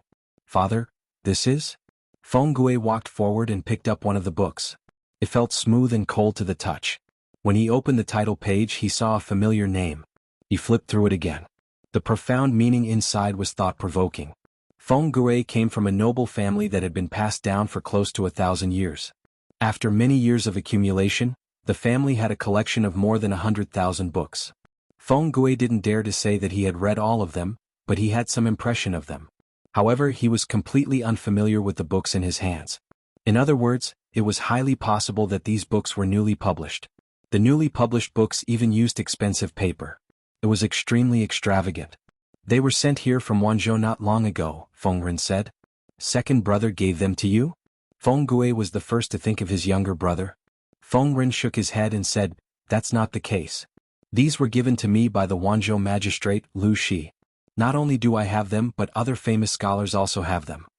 When Feng Gui heard this, his expression cracked. Not to mention the contents of the books, just the paper alone was worth no less than 200,000 strings of coins. Even if Lu Shi owned a paper-making workshop and was very wealthy, he couldn't afford to squander like this, could he? Gifting one set wasn't enough, and he even gave it to other famous scholars? Feng Ren said, "Take a look at the contents." Feng Gui did as he was told and read carefully. Not long after, he was fascinated. Feng Ren snorted and said, Lu Shi played a very big game of chess. The bait he threw out was too tempting. Feng Gui agreed with him. He could see clearly that the potential value of this set of books was immeasurable. Feng Ren threw another bomb at Feng Gui, causing him to be at a loss for what to do. The Wanzhou magistrate, Lu Shi, not only generously gifted books, but he also generously expressed his willingness to write books for the world's scholars, Feng Ren said. Do you still remember the golden scale pavilion of the previous dynasty? In his letter, Lu Shi mentioned that he wanted to rebuild the golden scale pavilion and provide it to the world's poor scholars for free. Currently, only I have received this letter. The others have only received books. Feng Gui lowered his gaze and said, Lu Shi, this is... Chapter 877. For the Feng family to be able to survive for thousands of years, other than strict family rules and noble family values, it was also due to their foresight. For example, Prime Minister Huangfu built the Golden Scale Pavilion in the previous dynasty. It was said to contain millions of books. Where did these millions of books come from? Other than the 30,000 books donated by Prime Minister Huangfu himself, the rest were donated by various aristocratic families. The Feng family had donated 100,000 books. Books were lifeless, but people were alive. It was precisely these 100,000 books that protected the Feng clan, allowing them to obtain another 200 years of prosperity and prosperity. Compared to the other aristocratic families, the Feng family's style was different. If one were to compare those aristocratic families with armies to strong men with 8 packs, then the Feng family would be like a refined scholar with a tall hat and a wide belt. Not only did they look different, but their combat abilities were also on a different level. If it wasn't for the fact that they had so few troops, the Feng family wouldn't have had to hand it over to Jiang Pingji for the sake of the safety of Shangyang County. Now the Feng family was faced with the same choice. Lu Shi wants us to donate books? Feng Gui was a little angry. It wasn't that he was selfish and didn't want to donate books, but did Lu Shi have the right to do so? During the Xia dynasty, the Feng family was willing to donate 100,000 books in response to Prime Minister Huangfu's call. More importantly, it was for the long-term future of the family. 100,000 books in exchange for more than 200 years of prosperity for the Feng clan. This was a very good deal. The Xia dynasty had unified the Central Plains, but Lu Shi had only occupied half of Dongqing. Prime Minister Huangfu was extremely powerful and had power over the court. Compared to him, Lu Shi was nothing. If they donated the books to Lu Shi to enrich the Golden Scale Pavilion, what benefits would the Feng family get? Feng Gui's idea was exactly what Feng Ren had in mind. However, after his anger subsided, the sly old fox thought about it carefully and felt that this deal might work. Huai Zhang in Dongqing, besides Lu Shi, who else can stop the disaster of the north borderline? Feng Gui was silent. After a while he said, besides her, there is only Lu Shi. Feng Ren said, a few days ago I received news that Lu Shi, that sly old fox, has chosen to retire. He has handed Chongzhou and Hu County over to Lu Shi. Feng Gui didn't say anything.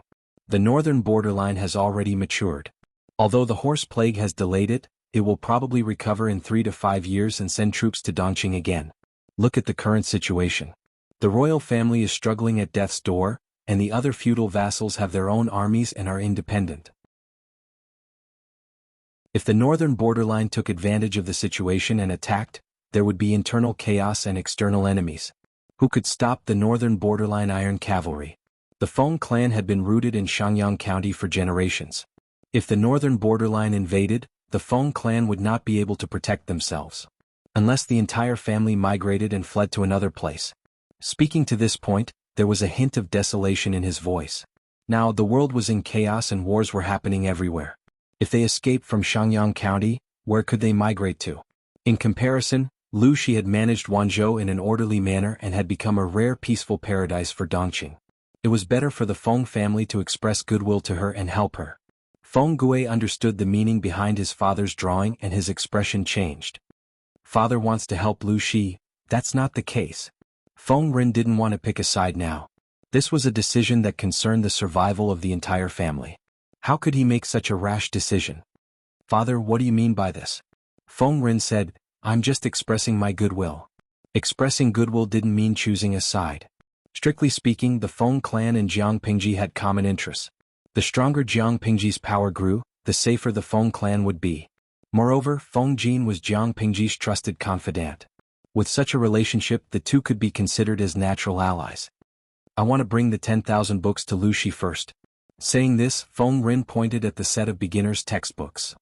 These books are very suitable for children to learn. His words seem simple, but they contain infinite logic. If we can implement them thoroughly, perhaps they can really open the minds of the people. The Feng clan wasn't without ambition, but their ambition was different from other clans. As a rare millennium-old aristocratic family, they only had one goal: to continue the family line. While the other aristocratic families were desperately gathering wealth, oppressing the people and searching for treasures, the Feng clan adhered to their ancestral rules. They didn't fight or plunder, didn't touch military power, didn't make enemies everywhere, and didn't provoke resentment from the people by force or trickery. They wholeheartedly guarded the cultural wealth their ancestors had accumulated. Before the Xia dynasty was established, there was a chaotic era of 16 kingdoms that lasted for hundreds of years. How many prominent clans were destroyed at that time? Only the Feng clan of Shangyang remained standing, even though Shangyang County had changed hands several times. After all, the millennium-old aristocratic families and the new nouveau riche had different ideologies. Feng Rin said, "I'll go take a look. It'll be a pity to miss such a good opportunity." Not to mention other things, just the set of books in front of him was enough to push Qing Cheng to the top ranks of famous scholars. Before this, how many people had heard of Qing Cheng's name? The cake was only so big. No matter what, the Feng clan had to take a bite or two. If Lu Shi was the final winner, this investment was definitely the best choice Feng Ren had made in his life. At the same time, many famous scholars in Dongqing also received this set of beginner's textbooks. Some people scoffed, but when they saw the names on the title page, they also felt jealous. Some people were so shocked that they couldn't wait to sleep with these books every day. At the same time, they used their connections to inquire about Lu Shi and the others.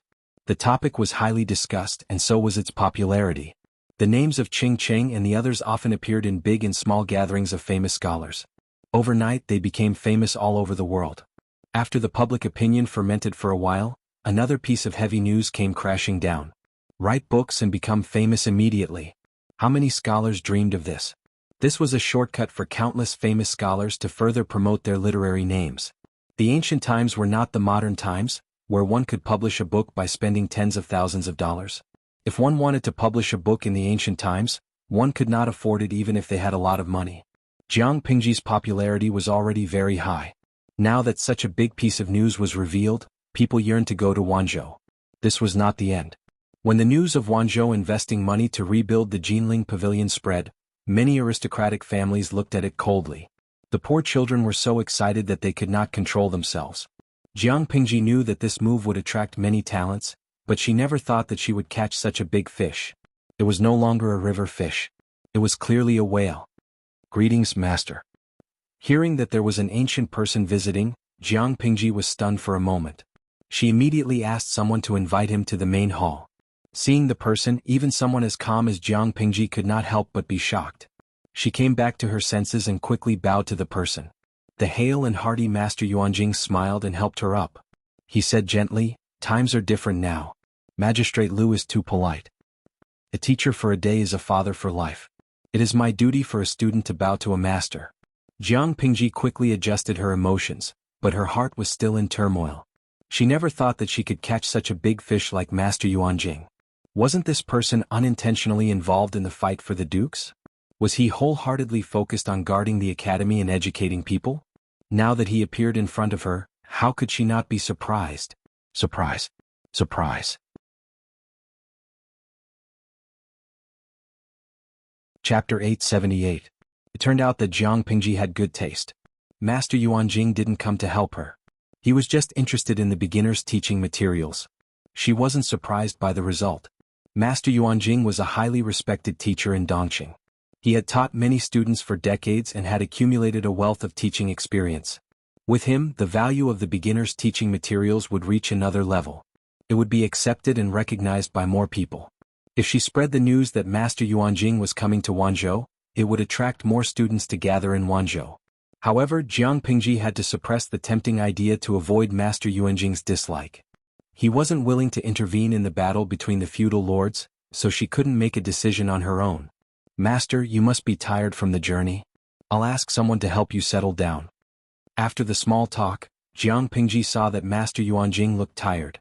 She asked with concern, "Master, you came from Langyi County. It's a long journey. Why didn't you bring more people to serve you?" "I don't care about those things.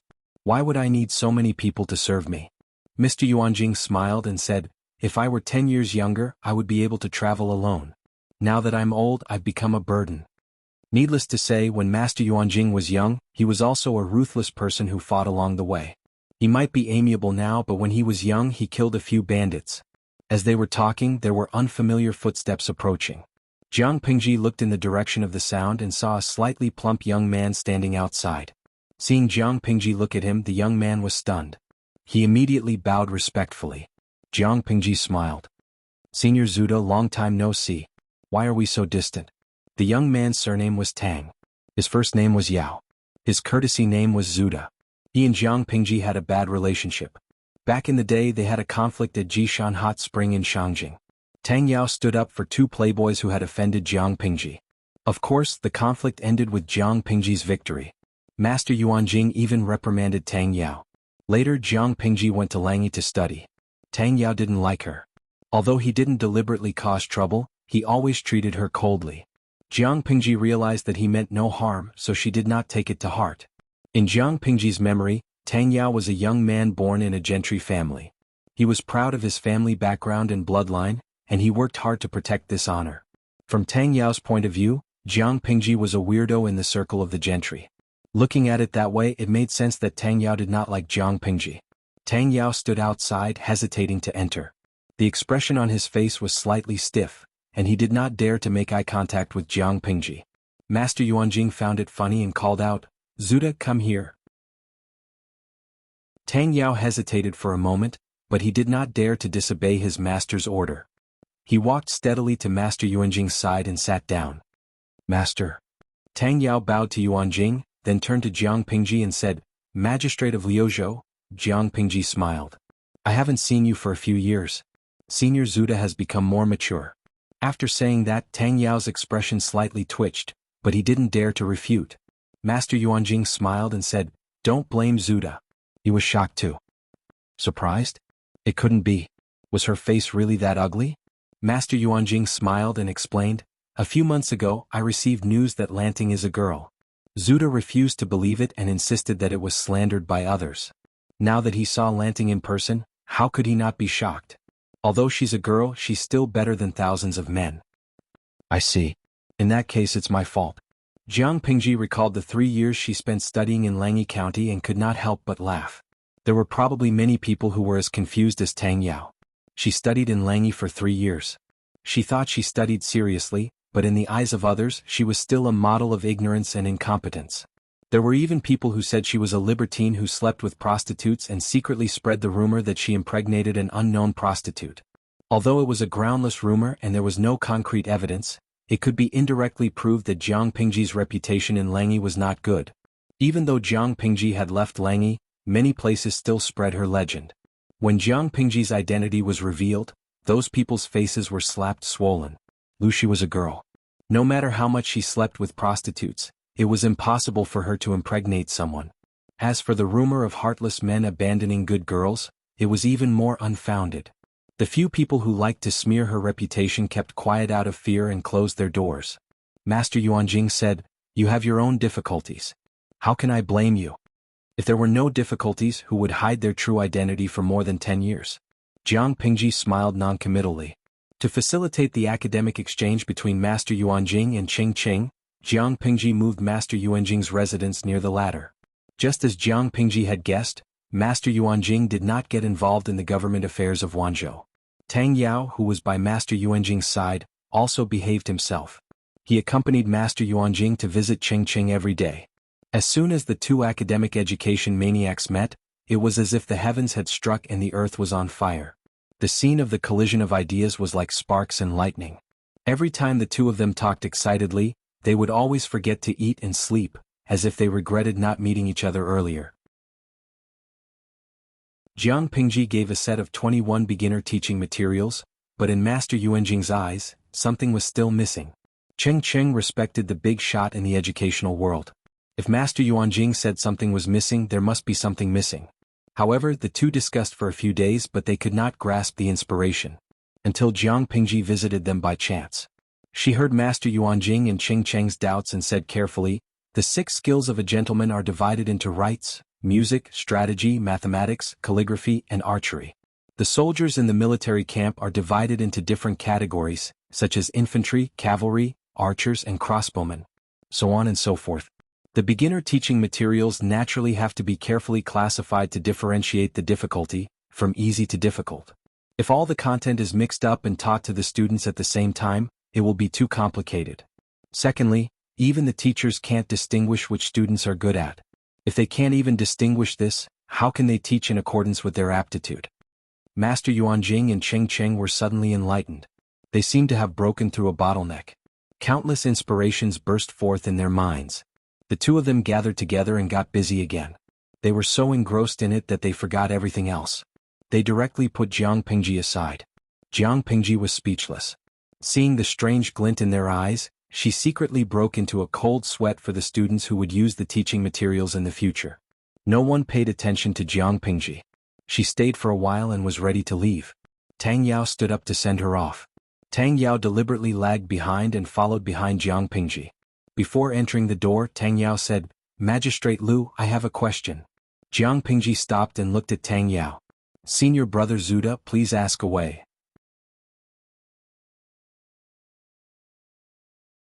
Chapter 879. The audience in the streaming room had a good impression of Tang Yao. Seeing that he kept avoiding Jiang Pingji's gaze, they thought the young man had a crush on their cool streamer.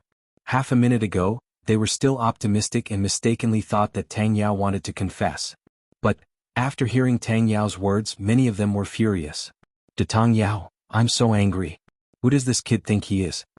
Mo Lingyin, how dare he say that the little angel by the Lord's side is a humble person?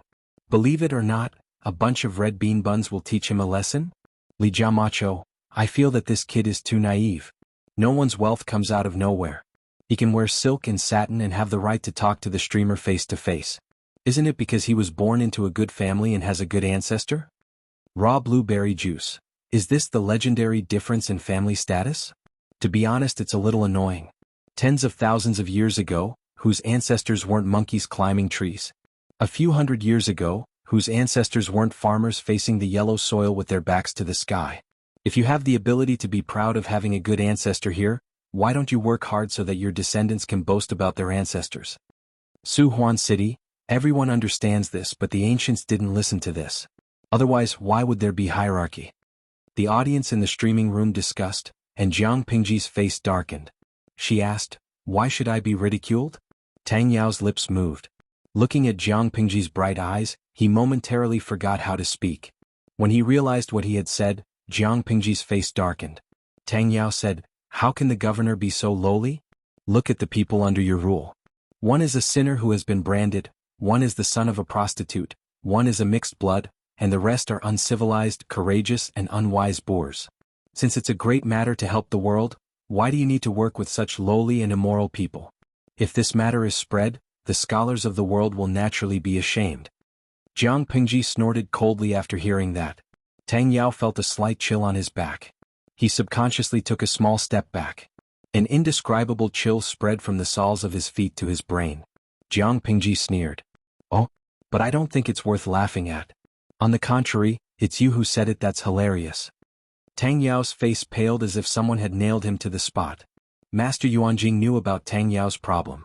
He tried to correct it, but it was not very effective. This time, he had brought him here to broaden his horizons, so that he would not be a frog at the bottom of a well. Tang Yao's family background wasn't as high as Feng Jin's, but he wasn't weak either. He grew up with a silver spoon in his mouth, and the people around him instilled in him the idea that his family's bloodline was noble, and that the aristocratic families were born to be superior to the poor. He slowly accepted this kind of brainwashing, and he felt that people from poor families were insignificant and without virtue, and that he shouldn't associate with them. It was because of his admiration for Yuanjing that he became a disciple of the Langyi Academy. This was the first time his outlook on life was impacted. Master Yuanjing paid particular attention to education without discrimination. He always insisted on teaching students in accordance with their aptitude. Therefore, his students had different backgrounds. Tang Yao never interacted with students who weren't part of the landowning households. It seemed very rude, but this kind of behavior was normal among landowning households. Tang Yao was furious. He originally wanted to befriend Jiang Pingji, but he didn't expect her to hang out with people from all walks of life. It was fine that she didn't want to learn and she slept with other women, but she had the bad habits of eating, drinking, and gambling. She behaved rudely, and she didn't have the slightest moral integrity that a landowning household should have. Jiang Pingji looked at Tang Yao coldly. The sinner you mentioned, his birth mother was killed by a domineering country gentleman. As a son, how can he be indifferent? When an ordinary man is angry, blood can be spilled. Is it wrong for Xiaoyu to stand up for his mother? Tang Yao was speechless. His birth mother was killed, and as a son he was indifferent. Wasn't that extremely unfilial? An unfilial person was an animal. As for the son of a prostitute? If it weren't for such an unfilial and unfaithful animal, would the women in the brothel still have feelings for him and get pregnant? The mistakes of parents don't implicate children. You said that Wenjing was a mixed blood, but in the end wasn't it because the nobles of Dongqing were cowardly and incompetent, so their land was invaded by foreign clans, and their people were humiliated? If it was a humiliation, shouldn't those nobles who held their positions without doing any work commit suicide to apologize? Tang Zuda, I can still listen if you criticize them based on their talents. Using such an excuse to attack others is really the behavior of a despicable person. Tang Yao stood rooted to the ground after being scolded by Jiang Pingji.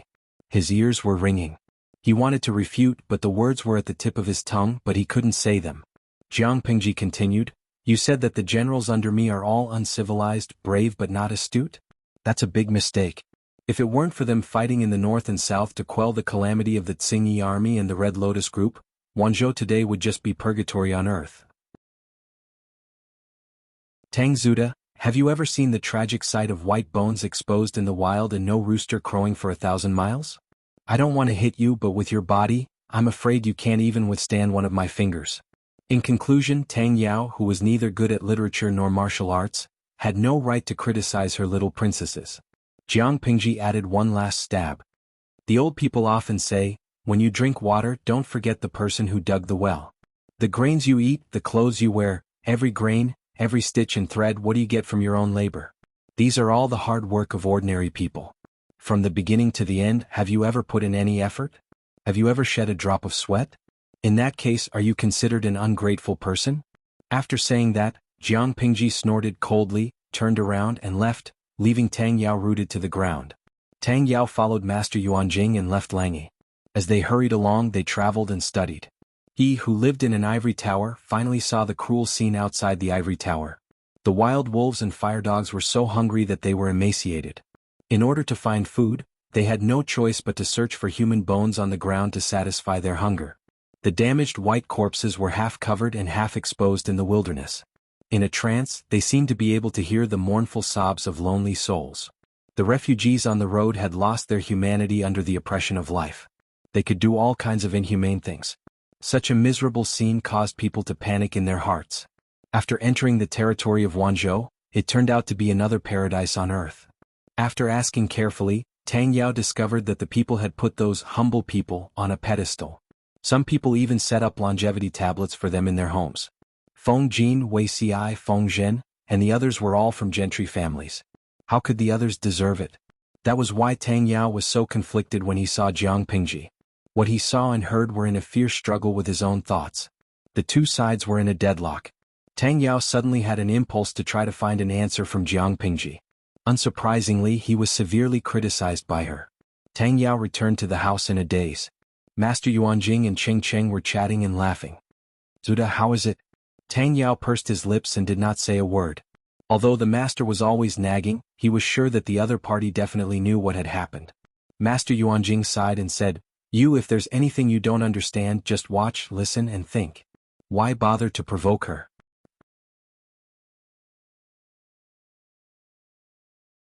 Chapter 880. Tang Yao still had no reaction. He looked at the dejected Lu Shi, like a defeated rooster. He had lost all his vigor. Cheng Cheng's gaze shifted between the two of them, as if he was curious about what the teacher and student were up to. After a few breaths, Tang Yao said dejectedly, I meant well. Although the boy's words were harsh, Tang Yao didn't mean any harm. Jiang Pingji had either been fighting or preparing for war all these years. She didn't attend gatherings between the gentry, so she didn't know what others thought of her. Tang Yao was different. He kept in close contact with the gentry, so he was well informed about all kinds of gossip. Lu Shi was the legitimate son of the Lu family in Hejian. No, the legitimate daughter. She had a rather noble background, but she didn't want to improve herself. She spent all her time with a group of lowly and immoral people. Tang Yao often heard people talking about her behind her back. Everyone said they were ashamed to be associated with her. Based on Tang Yao's worldview and standpoint, there was nothing wrong with those words.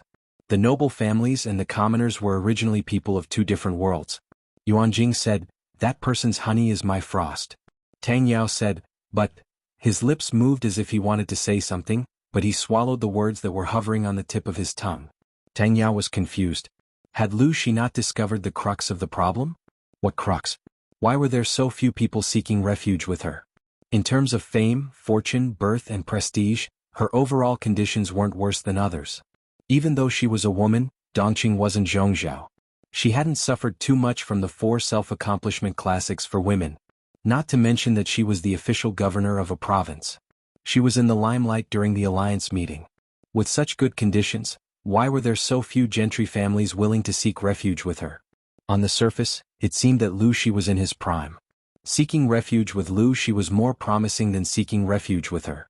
In fact, there was another, deeper reason hidden within. How many of the people around Jiang Pengji were from proper aristocratic families? The civil officials were divided equally. Feng Jin, Wei Xi and Feng Zhen were from gentry families. But other than Feng Jin, the other two's families had fallen. As for the generals, the situation was even worse. Except for Luo Yue, who was somewhat promising, the others were all wiped out. Therefore, in terms of power structure, 80% of Wanzhou was made up of people from poor backgrounds. In the eyes of those proud and arrogant landowning households, this was just a group that couldn't be shown in public. Those aristocratic families who valued bloodlines and insisted on family status were not even willing to share the same room with people of humble origins. To put it bluntly, they would feel disgusted even if they breathed the same air, not to mention working under a lord and being suppressed by someone of humble origins. How could they tolerate this? This was absolutely intolerable. Not every landowning household was as noble as the Feng family and had a clear understanding of themselves and the general trend of the world. This was also the reason why the Feng clan had been able to survive for 1,000 years. In contrast, the other aristocratic families had been beaten to death on the beach one after another. Tang Yao said that Su Ku was a sinner who had been branded, Qiguan Rang was the son of a prostitute, and Yang Si was a mixed-blood bastard. This just happened to reflect the position of power in Wanzhou in the eyes of the aristocrats. A lowly birth was an original sin. How could a lowly and immoral person be associated with them? As for those reckless martial artists who lacked literary virtue and could not be educated, they were even more despised. Dongqing had always valued literature and restrained martial arts. Coupled with their poor birth, the group of martial artists in Wanzhou was naturally looked down upon and despised. Of course, there was no lack of clear-headed and noble people among the aristocrats, but they were as rare as phoenix feathers and unicorn horns. Tang Yao was scolded by Jiang Pingji and he felt very wronged. In his opinion, he was persuading her out of goodwill to get closer to the aristocrats and not to lower her status by mingling with a group of humble people. Master Yuanjing sighed. Tang Yao was a very filial and good student who respected his teachers, but he also had the bad habits of the aristocrats. As a smart person, how could he not see through Jiang Pingji's plan? To him, whether it was the aristocrats or the poor, those who were useful were people, and those who were useless were just trash. In times of prosperity, the aristocrats could cover the sky with one hand. In times of chaos, etiquette collapsed. Whoever had the bigger fist was the boss, who cared if you were an aristocrat or a poor family. Seeing that Tang Yao's head was still hanging, Yuanjing said, "Lanting is a smart person. How could she not know her own situation?" Tang Yao was even more confused when he said that. If Jiang Pingji was really clear about her situation, she should have made better use of her advantages and contacted the aristocrats. But now, the aristocrats had developed a prejudice against her, and none of them were willing to join her. Master Yuanjing said, "Zuda, you don't have to worry too much. The situation will improve in at most 5 years." It was not completely chaotic yet, and the aristocrats were still immersed in the dream of controlling everything. When the north borderline was destroyed, you don't care about me now and you won't be able to reach me in the future. Cheng Cheng heard that and glanced at Master Yuanjing from the corner of his eyes.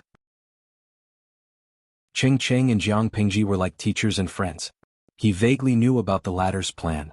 He did not expect the teacher in Langya County to be able to see through everything so keenly. Master Yuanjing said to Tang Yao, "Zuda, come here and help me organize." Instead of letting the student go out and offend people, it was better to keep him by his side and help him compile the teaching materials to avoid getting into trouble. Putting aside Tang Yao's other qualities, at least his talent was worthy of recognition. Little did he know that Master Yuanjing's decision allowed Tang Yao to avoid a fatal crisis. Tang Yao and Jiang Pingji's conversation did not go unnoticed. The content of the conversation spread out and soon reached the ears of a few people involved. Su Ke's expression was cold. Chiguan Rang sneered when he heard that. Yang Si snorted and went straight to the door. As mentioned earlier, Yang Si's teacher was Master Yuanjing. If one were to get to the bottom of it, he and Tang Yao could be considered brothers of the same master. In his early years, Master Yuanjing traveled abroad to train himself and pick up good seedlings from his family. Yang Si, who was still a baby, was abandoned by his mother behind the door of a cheap hostel near the brothel. The place was remote and cold. When he was about to cry his last breath, Master Yuanjing happened to be practicing his sword in the backyard of the hostel. He heard the noise and picked up the baby.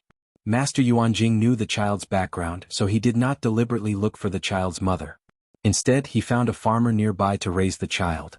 Otherwise, with Yang Si's status, how could he learn to read and write?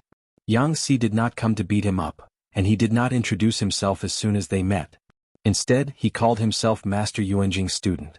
Tang Yao did not know his background, so he was foolishly tricked by Yang Si to learn from each other. After a round of competition, Tang Yao lost more than he won. "May I know where you are from, senior?" Tang Yao asked in hindsight. His attitude was sincere and humble. Yang Si smiled insincerely and said, "I'm from Dingjun in Qinzhou." Tang Yao's heart skipped a beat when he heard the address. He had a vague bad feeling. As expected, Yang Si stood up and flicked his sleeves. He looked humble, but he was actually mocking the other party. "He's just the son of a prostitute. He's just a lowly and immoral person. How is he qualified to be called by you?"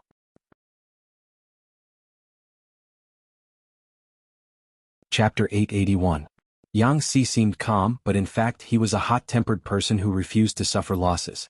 Wei Si owed him 1 copper coin worth of buns, and Yang Si could also remember it well. With the compound interest, it turned into several strings of cash. He even dared to trick his best friend, let alone a brat who spoke rudely to him.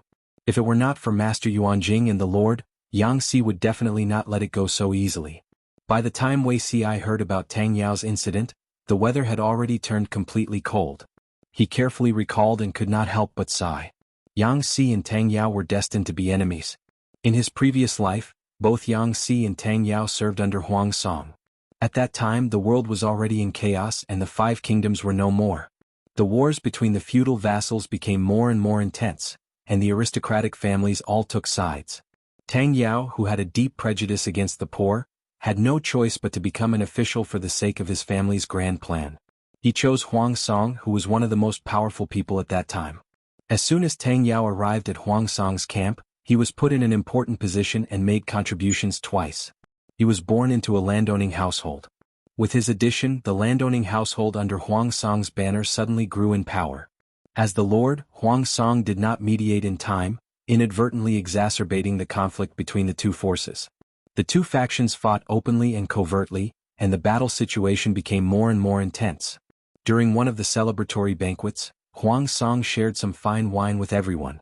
Tang Yao was so happy that he couldn't help but drink too much. In public, not only did he point at the mulberry tree and scold the locust tree, he even quoted classics to ridicule him as the son of a prostitute, causing Yang Si to be put on the spot. After this incident, the two of them became sworn enemies, and they were as incompatible as fire and water. At that time, the emperor had already gotten rid of the Su family and launched a sneak attack on Anshui, who had a weak military force. The conflict between her and Huang Song had been made public. After the two sides rested and reorganized, they tacitly gathered their forces and prepared for a battle to the death. The frontal battlefield was in a stalemate, so His Majesty placed the breakthrough point of the battle on the weaker flank. Coincidentally, Yang Si and Tang Yao were arranged to be together. His Majesty took advantage of Yang Si's gluttony and deliberately sent people to contact Yang Si, and deliberately let Tang Yao see it. Everyone in Huang Song's faction knew that Yang Si was a picky eater. There were very few foods that could be approved by his picky tongue. At first Huang Song scoffed at this. This kind of lowly method of sowing discord was completely ineffective. It was fine if it happened once or twice and Yang Si had personally explained it to Huang Song, but what if it happened more often?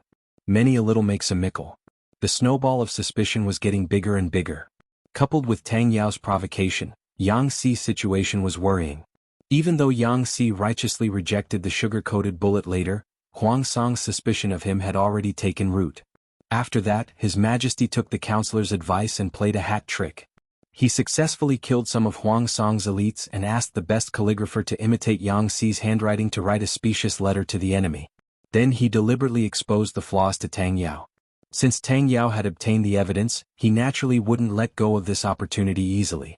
On the other hand, His Majesty had sent an undercover agent to secretly leak information to Yang Si, telling him to escape as soon as possible. After a whole set of punches, there was no place for Yang Si to hide under Huang Song's tent. His Majesty tricked Yang Si and weakened the flank defense line in disguise. Using this as a breakthrough, he fought bravely. Because of these experiences, Wei Si's heart ached for Yang Si. It wasn't a big problem to have a little bit of a hobby, but unfortunately he met a black-hearted opponent and a pig-like teammate. After Huang Song was defeated, Yang Si still held a grudge and returned all the humiliation he had suffered in the past to Tang Yao.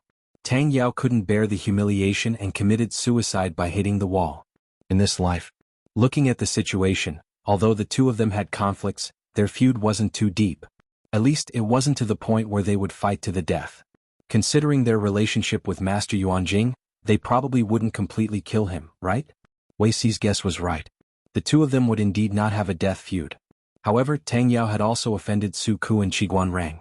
Su Ku had a good temper and didn't care, but Qiguan Rang's resentment was no less than Yang Si's. Fortunately, Master Yuanjing had already decided to keep Tang Yao by his side and write the book seriously. He would make full use of Tang Yao's strengths and avoid competing with Qiguan Rang and the others on the same stage. In this way there wouldn't be many opportunities for them to have conflicts, and they wouldn't fight to the death.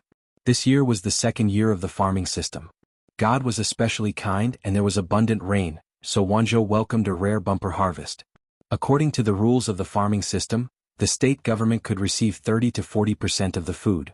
Even so, the amount of food left in the hands of the people was more than twice as much as before. The taxes collected by the state government filled the warehouse to the brim. According to Su Ku's calculations, it was enough to support Wanzhou's expenses for 3 years. When Jiang Pingji received the news, she had already taken Qiguan Rang and the others to Chongzhou. Yang Si went to Hu County according to the original plan. Feng Jin and Su Ku stayed in Wanzhou to look after the house. Of course, looking after the house in a place like Wanzhou wasn't an easy job. Feng Jin looked at the blueprint of the golden scale pavilion that his lord had left behind. He was so angry that his vision turned black. He deeply regretted making such a bad friend. Apart from the huge project of the golden scale pavilion, he and Su Ku had to receive famous scholars and big shots from all over Dongqing. When the golden scale pavilion was completed, it was estimated that they would welcome a large number of scholars from poor families. Just thinking about the huge workload, even a gentleman like Feng Jin wanted to curse and strangle his lord to death. Because of this deceitful lord, he and Jingxian didn't dare to ask for the second treasure. Doesn't your conscience hurt? A proper and elegant gentleman was now forced by Jiang Pingji to the point that he was about to become an iron-eating beast. Master, master. An attendant called out to him outside the door.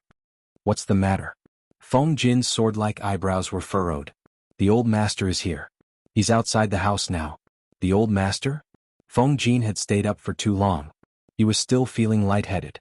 He didn't react when he heard the way he was addressed. Wait, Feng Jin shuddered and woke up in an instant. Why is father here? Wasn't the old master referring to his father? Feng Jin hurriedly put on his wooden clogs and hurriedly went to the door to welcome his father, Feng Ren. The attendant at the side secretly complained, but he didn't dare to stop Feng Jin. He could only accept his fate and follow. The travel-worn Feng Ren saw his second son's untidy clothes and untidy hair. His expression was a little strange. Feng Jin was speechless. Feng Ren received the beginner's teaching materials earlier than Master Yuanjing, but he arrived in Wanzhou nearly a month later than him. It wasn't that he deliberately delayed the time. It was entirely because it took time to organize 10,000 books. Moreover, they were all made of bamboo slips. They were packed in dozens of carriages. Not only did they move slowly, but they also encountered bad weather for a few days. In order to prevent the slips from getting damp, they had to find a village to rest for the time being. After some delay, how could his walking speed compare to Master Yuanjing's group, who had a light carriage? Your clothes are untidy and you don't care about your appearance. How dare you appear in public like this? What a scandal. Feng Ren frowned. His second son had always been steady. He didn't expect that after Feng Jin got married and became a father, he became more and more degenerate. Feng Jin was speechless. Chapter 882. Before late autumn, Jiang Pingji successfully arrived at the Chongzhou capital with more than 10,000 troops and horses and the little princess's resentment buff. Chongzhou was more northerly than Wanzhou, and the omen of winter could already be felt. When Feng Zhen and Qiguan Rang each held onto their fur cloaks and refused to let go, Jiang Pingji was still graceful. "Zhengtu, is there anyone in front to receive us?" Jiang Pingji called out to Fu Wang, who was leading the troops from a distance. Fu Wang led the troops to clear the way. His burly and strong body rode on a tall horse. He was born with a dignified aura. However, such an extraordinary and valiant man had now furrowed his brows into a knot. Just by looking at his face, outsiders could tell that he had a lot on his mind. Hearing his lord's call from behind, Fu Wang's heart overflowed with anxiety. Jiang Pingji knew what he was anxious about. Fu Wang seemed to miss Huijun very much. He often sent her all kinds of things through the hands of others. Sometimes it was rouge and face powder that women liked, sometimes it was brightly colored silk satin, sometimes it was just one or two bunches of ordinary wildflowers. Occasionally he even copied some interesting words for her. If he received something good, he would not forget to send it to her. However, no matter how Fu Wang tried to be friendly, Huijun avoided meeting him. What a joke. How could she let him see her appearance? Counting from the end of April, she was almost 5 months pregnant. She could not use the excuse of getting fat to coax a child to fool Fu Wang. Instead of being caught red-handed by him, it was better to continue hiding and wait until she gave birth to the child. Unfortunately, man proposes, God disposes. The weather was nice that day. Huijun was pregnant and prepared to carry books to the courtyard to read in detail to recharge herself. She did not want to be a burden to her Langjun. After the child was born, she still had to find a way to make a living and support her mother and son. Jiang Pingji knew her plan. She turned around and got Huijun a precious teaching material on arithmetic. I forgot to mention that ever since Jiang Pingji suggested the division of subjects, Ching Cheng and Master Yuanjing forgot to eat and sleep. They referred to the formula of arithmetic that Jiang Pingji gave them and searched for ancient books on related subjects. They came up with a rough teaching material on basic arithmetic. If Huijun learned well, he could arrange for her to learn from Suku after she gave birth and learn how to manage the household affairs. Just as she was charging, she realized that a large patch of dark clouds had descended on her head. When she looked up, a tall and burly general stood in front of her, blocking the sun above her head. The other party's tiger eyes stared at her lower abdomen in confusion. His whole body froze on the spot, motionless as if someone had pressed the pause button. At that moment, Huijun was so shocked that her soul almost left her body. This face, she was not dead. Huijun was so frightened that she did not even bother to put on her wooden clogs. She got up and pushed Fu Wang away, running barefoot into the house. Fu Wang. Huijun was not as tall as Fu Wang. Not only were her legs shorter, but she also had to take care of the child in her belly, so she did not dare to run too fast. Before she could take 2 steps, Fu Wang grabbed her by the collar and pulled her back. What? Fu Wang stared at her stomach and raised his eyebrows. Huijun did not say a word. Fu Wang picked her up and placed her in the corridor. He then picked up her wooden clogs. Forget it, it's yours anyway. Fu Wang had been in Wanzhou for some time. Although Jiang Pingji had long concealed Huijuan's identity, if Fu Wang was determined to investigate, he would more or less find out something. Moreover, when Fu Wang met Huijun, she was still the Empress of the Dongqing Emperor. I'm going to Chongzhou with the Lord to prepare for the war. I'm afraid I won't be back for a few years, so I wanted to come and see you. He did not expect her to give him such a big surprise. He was almost scared out of his wits. Huijun did not speak. She only used her right hand to cover her stomach and her left hand to tightly grasp the teaching materials that Jiang Pingji had given her. I've asked the Lord. You're unmarried now. The Dongqing Emperor was completely dead, and the 4th prince, Wu Majun, was only left with a skeleton. Huijun should be considered a widow now. Since she was a widow, she was unmarried.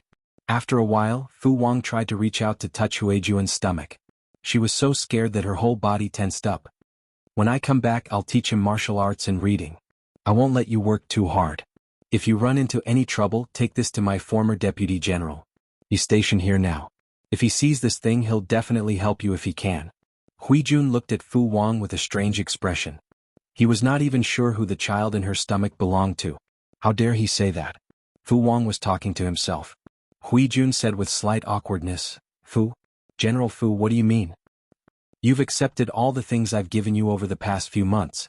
After hearing that, Huijun almost could not react. She thought that Fu Wang's first reaction when he saw her was to take something and chop her into pieces to vent his anger. At Jimen Pass, if she had not purposely set a trap for Fu Wang, even if he had lost, he would not have lost so badly. She did not think that this man was really interested in her. Fu Wang passed the token that he always carried with him to her hand. He said a few words in a hurry, then climbed over the wall and left. Huijun was speechless. She was wondering how Fu Wang, this uncouth man, could sneak in without a sound.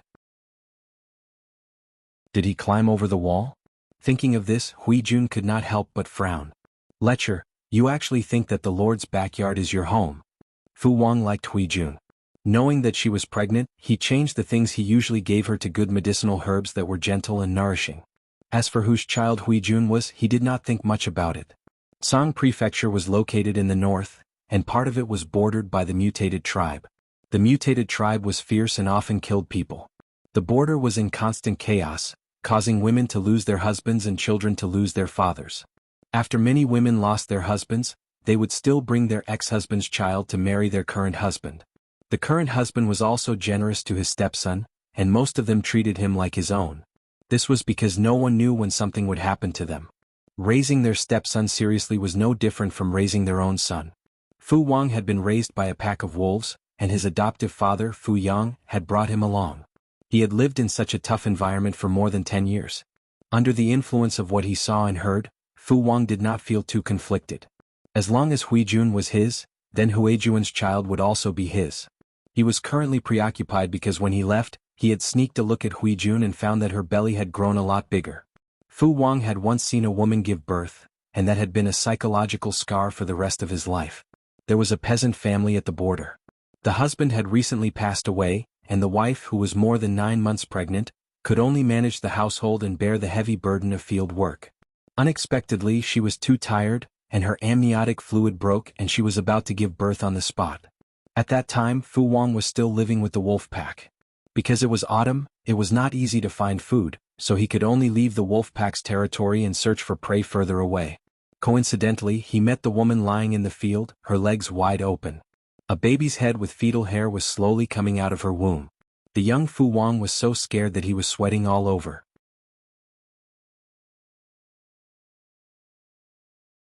Chapter 883.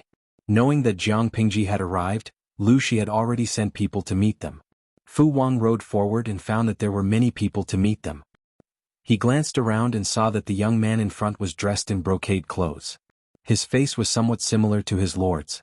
Fu Wang knew that his lord had a younger brother. Seeing the young man's appearance, he could roughly guess his identity. He stepped forward and asked. The young man smiled and introduced himself, confirming Fu Wang's guess. The young man's figure was on the thin side, and his appearance was delicate and elegant. He was dressed in exquisite, luxurious clothes, and his head was covered with a glossy fur coat. Just by standing there, outsiders could tell at a glance that he was an ignorant young master of a wealthy family. He was a naive child who was ignorant of worldly affairs, like a completely harmless kitten. Seeing the young man's outfit, Fu Wang labeled him in his heart, a weak rookie. After all, he was the lord's younger brother. Fu Wang got off the horse and bowed to him. I heard that my sister is here. Can you take me to see her? The young man quickly helped Fu Wang up. His smile was pure and clean, just like the pure white snow on the mountain peak. It made people unwary. Fu Wang had never heard that his lord was close to her younger brother, but he had never heard any bad rumors either. Seeing that the young man was so excited and eager, Fu Wang's cold expression softened slightly. He stood up straight. His tall and burly body made the young man feel inferior. Of course. Fu Wang got on the horse again. The young man also asked his servants to bring his mount over. His movements were clumsy, and he climbed up the horse with some difficulty. Because of the waste of time, the young man smiled at Fu Wang a little embarrassedly after he sat down. General, please lead the way lest my sister gets anxious. Fu Wang didn't comment. He led the young man to see Jiang Pingji. The young man sat on the back of the horse. He held the reins with one hand and clumsily pressed his hair scarf with the other. He used his arm to block the whistling autumn wind. Seeing that, Fu Wang could not help but label the young man as a good-looking but useless vase. He was a man, but he was so rusty in horsemanship. It was really embarrassing. Fu Wang silently led the way and brought the young man to Jiang Pingji. When the young man slowly appeared in the camera range of the streaming room on a tall horse, the audience was already screaming. Xiahou Zixuan, oh my god, I just saw my first love. Liam Mianzi, how shameless. That's my baby's fiancé. Which little b** tch wants to snatch him from my baby? Nongfu Shan Quan Yudiangshuan, don't you think that this young man looks a bit like the streamer? I remember that when the host was studying in Langyi, he was also dressed like a rich young man, and it was even more similar when he was riding a horse. However, their auras and mental appearances were different. The host was even more spirited. This little brother was like a rich young master who had walked out of a painting. Lao Siji Lianming, they do look alike. Are they relatives of the host? That might not be the case. After all, it was an ancient clan society and there were quite a lot of relatives. Speaking of which, I quite missed the way the host dressed as a man. This way I could at least be comforted. The other party was a cute girl with a penis and I could even dream of marrying her. Now that he had changed into women's clothing, it was a long story. Cafeteria Daffin Auntie, I've been following the live stream for so many years, but I never expected you to be such a beast in human form. The live broadcast room was still a sea of red bullet screens. Occasionally, a few pitiful blue bullet screens floated by, but they were instantly drowned by the sea of red. Due to the huge changes in the live broadcast room, the former hardcore fans were cleared out, and now the audience was much more obedient. Jiang Pingji could occasionally see a few blue bullet screens with normal content. Xingyi Yixing, someone told me that the host of this live stream has changed, but I didn't believe it. After coming here out of admiration, she realized that her style was completely different from before. She was indeed a proper streamer. The drawing style was normal, and the only flaw was that the plot was boring. Who got single first is a dog. Looking at this handsome boy, I suddenly remembered Chao Da's description of Jia Baoyu. Her face was like the moon in mid-autumn, her complexion like the flowers at dawn in spring. Her hair was like a knife, her eyebrows like an ink painting, her nose like a hanging gull, and her eyes like autumn waves. Although she was angry, sometimes she seemed to be smiling, and sometimes she looked at him with anger and affection. In the past, when he was thinking about it, he didn't have a clear impression of it. Now he finally had an idea. What's the name of this little brother? Seeing the two blue bullet screens, the red bullet screen viewers were also shocked. Following that, the red bullet screen asked in astonishment, so there's a Chao Da in your dimension too? Sure enough, different dimensions, same civilization.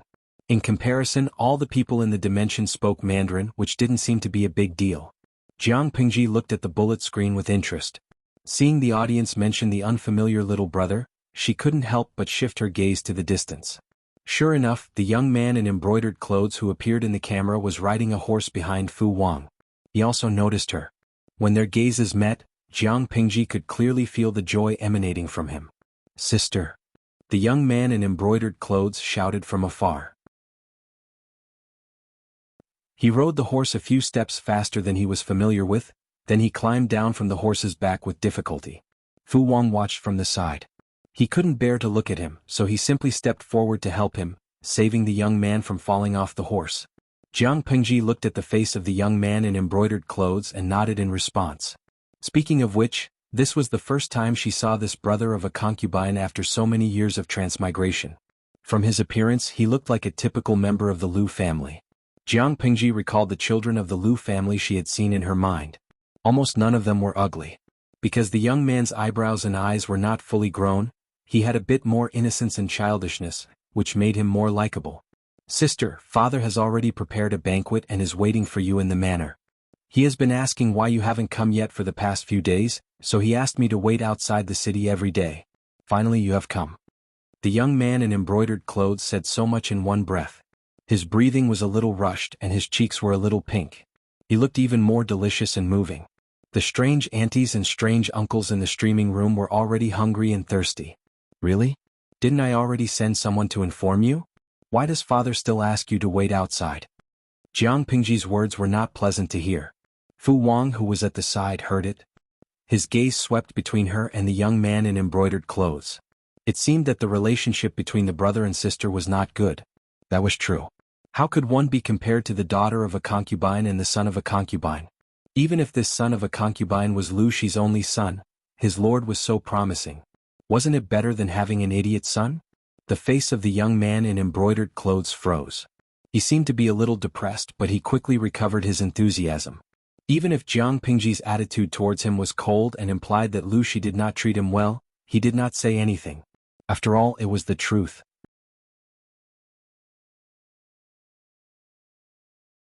Chapter 884. The young man responded and was about to help Jiang Pingji get on the horse. However, Jiang Pingji didn't need his help. After getting on the horse easily, the young man returned to his own horse and continued to climb up the horse's back with a clumsy posture. Jiang Pingji was amused. "You're not good at riding?" The young man shook his head and said shyly, "It's too tiring to ride. My legs and waist hurt." Jiang Pingji said, "You have to learn it well. You can't neglect it just because you're afraid of pain and tiredness." The young man smiled. "You're right. I'll learn it well."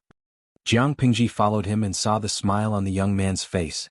She couldn't help but ask him, "Although you and I are brother and sister and live in the same house, we haven't seen each other for years. Our relationship is weak. But looking at you, you seem to like me very much?" Her question was quite straightforward and to the point. The youth in embroidered robes was dumbfounded. After all, even if they didn't have a good relationship, they had to pretend in front of outsiders. Why would they see through the facade? The young man thought about it and answered honestly. He said, "Although you haven't seen me before, I often hear about you from the servants. I've been longing for you for a long time. What's more, if you didn't mention me to father, he wouldn't have brought me from my hometown in Hejian to his side. Although you won't believe me, I'm really grateful. I want to thank you personally." Lu Shi rarely asked about the sons and daughters of the concubines in the backyard. Before that, the young man had only seen Lu Shi a few times. Now he was valued by his father, brought to his side and supervised every day. This was something he didn't even dare to dream of. Jiang Pingji smiled. She said, "Your father's son. Blood ties can't be severed. Even if I didn't mention this to father, you should consider marriage. He can't just ignore you. I really didn't do much." The young man said, "No matter what, I still like you very much. Father always said that if I could have 30% of your understanding, he would be satisfied. However, I feel that life is short and it's time to have fun. Understanding is something you're born with. It can't be forced.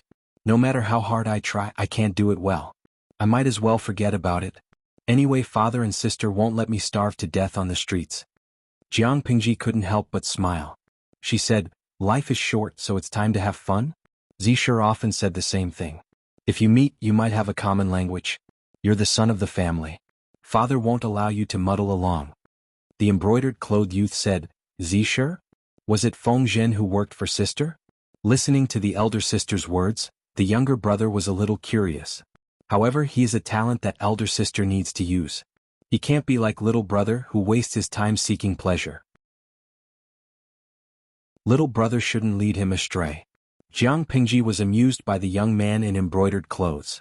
Feng Zhen was a seasoned veteran in the world of romance. If anyone was to be led astray, it would be Feng Zhen who led others astray. The youth in embroidered clothes was very talkative. He looked a little shy, but his personality was very cheerful. There was almost no awkward silence. Seeing that they were about to enter the city, Jiang Pingji said, "You're almost 15 this year, right?" The youth in embroidered robes said, "After the 12th month, I'll be 15. Has father thought about what courtesy name he wants to give you?" Although courtesy names were given after one's coronation, father and elders could name them in advance. With Lu Shi's reputation and Jiang Pingji's status, the youth in embroidered robes had a strong backing. He had the right to choose a courtesy name in advance. The youth in embroidered robes said, "Father said a while ago that he wants to pick again. After he's done, he can look at me." Speaking of his marriage, the youth in embroidered robes was not shy. Instead, he was generous. His eyes were full of curiosity about the unknown. "Indeed, we should choose carefully." The group entered the city. There were few people on the streets. But looking at the people's attire and complexion, they were living a good life. Although Lu Shi had decided to retire behind the scenes, the mansion he lived in was still his old house. It was much larger than the mansion in Hejian. Lu Shi's housekeeper was looking around anxiously outside the mansion. He even stretched his neck. Seeing the target appear at the end of the long street, the old housekeeper's wrinkled face was filled with joy. Even his eyes lit up. This old servant greets the eldest lady. Jiang Pingji got off the horse and handed little White's reins to the groom. Is father here? The old housekeeper nodded vigorously. Yes, yes, yes. Master has been waiting for you all day.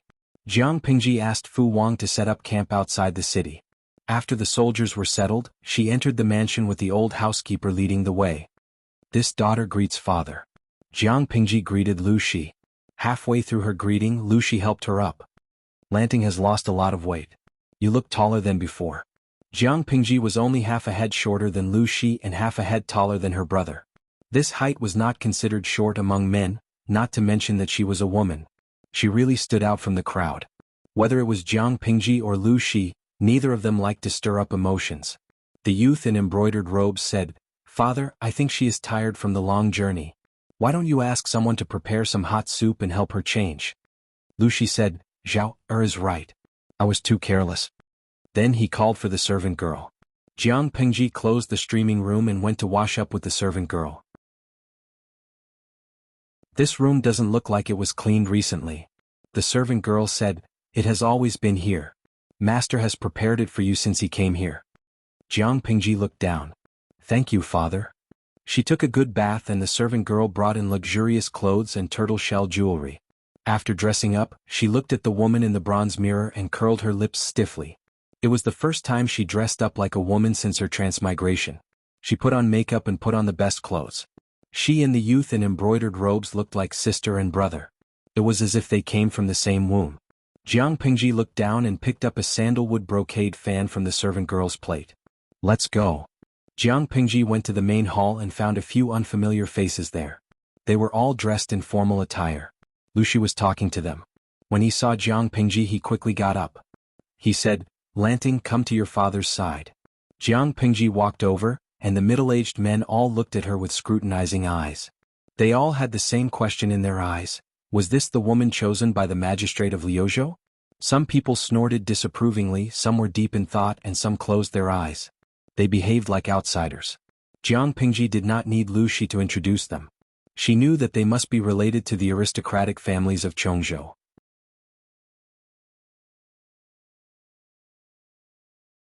Chapter 885. Jiang Pingji sat down on the seat to the right of Lu Shi. She shifted her gaze and sized up the people with the same gaze. Noticing Jiang Pingji's disdainful scrutiny, they were rather unhappy. They were Lu Shi's distinguished guests and usually treated him as equals. As Lu Shi's daughter, Jiang Pingji was supposed to greet them as a junior. Not only did she not greet them, but she also arrogantly skipped over it. Now she was looking at them with such a rude gaze. For a moment, everyone was a little unhappy. Their opinions of Jiang Pingji grew. Lu Shi saw all of this. He knew his daughter's temperament. It would definitely be the charaba again later. He took the initiative to bridge the gap between Jiang Pingji and the aristocrats of Chongzhou, trying to ease the awkward atmosphere between them. At that moment, one of them spoke up. He asked, "Magistrate Lu said earlier that he had an important matter to discuss with us. What is it?" Jiang Pingji sat upright in her seat. Her right hand held the handle of her sandalwood brocade fan. She tapped the palm of her left hand from time to time. She was bored, so she turned on the live stream. The audience thought that Jiang Pingji's live stream for the day had ended. They went home and looked for their mothers. They didn't expect the live stream, which had been off for almost an hour, to suddenly turn on. Everyone quickly clicked on it. A few middle-aged men appeared on the screen. Looking at their sitting postures and the surrounding environment, they were probably having a meeting? The audience harbored this doubt and went to look for their streamer. They searched and searched. Where did the streamer go? The audience was stunned. A scary thought popped up in their heads. Could it be that the streamer in the live stream room had changed again in such a short time? Little Smart Express. Sigma, degree, asterisk. Xiaodo Sac, this elegant lady, who are you? Lihua Sueyu, I'm shocked. So our streamer is a cross-dresser? He's so beautiful. He looks like the husband of the baby. Shuaning Yi, to the previous commenter, eat baby's machete. That's obviously my husband. Iji roasted chicken. I'm shocked. This is definitely a lifetime series. Oh my god, the streamer actually knows how to put on makeup and cross-dressing.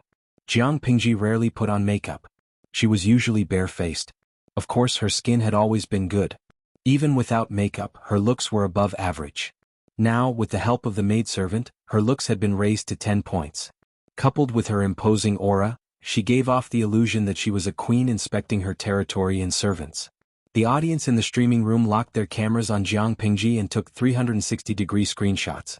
Jiang Pingji had been streaming for more than 6 years, but it was the first time the audience saw her dressed like a noble girl. After the initial shock, the audience turned their attention elsewhere, and then they heard such infuriating words.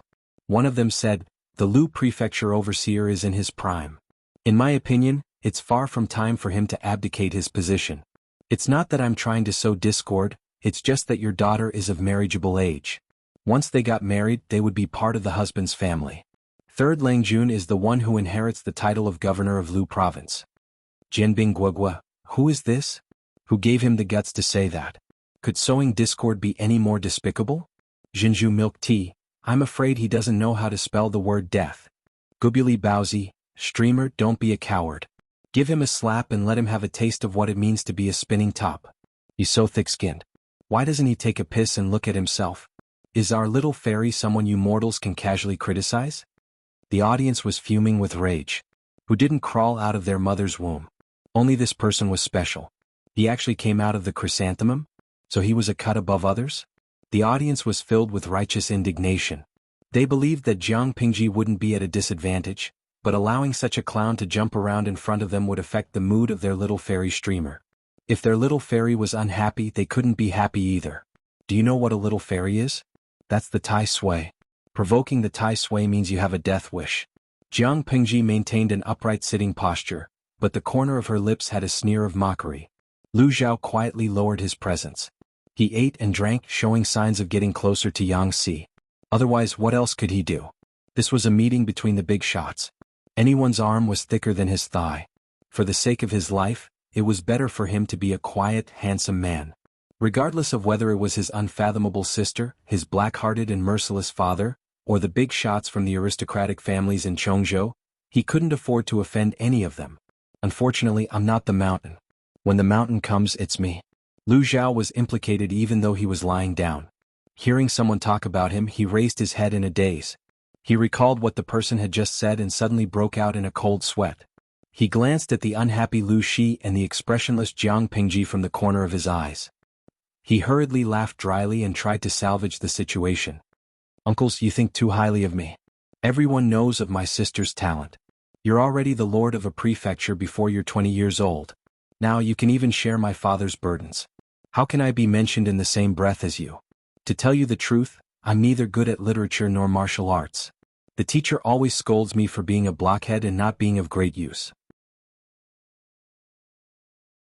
From now on, I only hope that you can take pity on this good-for-nothing brother of yours and guide him." Lu Zhao belittled himself to be worthless and even revealed a bashful and silly smile. His cowardly attitude made the elders of the aristocratic families look at him with disdain. Lu Zhao had already backed down, but the person just now was not willing to let it go so easily. He continued to stroke his beard with a smile and said to himself, "Like father, like son. Why are you so humble, Third Langjun? There are many late bloomers in this world. You're the son of the governor of Lu Prefecture. Your future is limitless. Moreover, since ancient times, it has always been the male who inherits the family business. How can a son-in-law inherit it? Isn't this giving someone else's dowry for nothing and cutting off the family line? If the ancestors knew about this in the afterlife, they might even scold their descendants for being unfilial.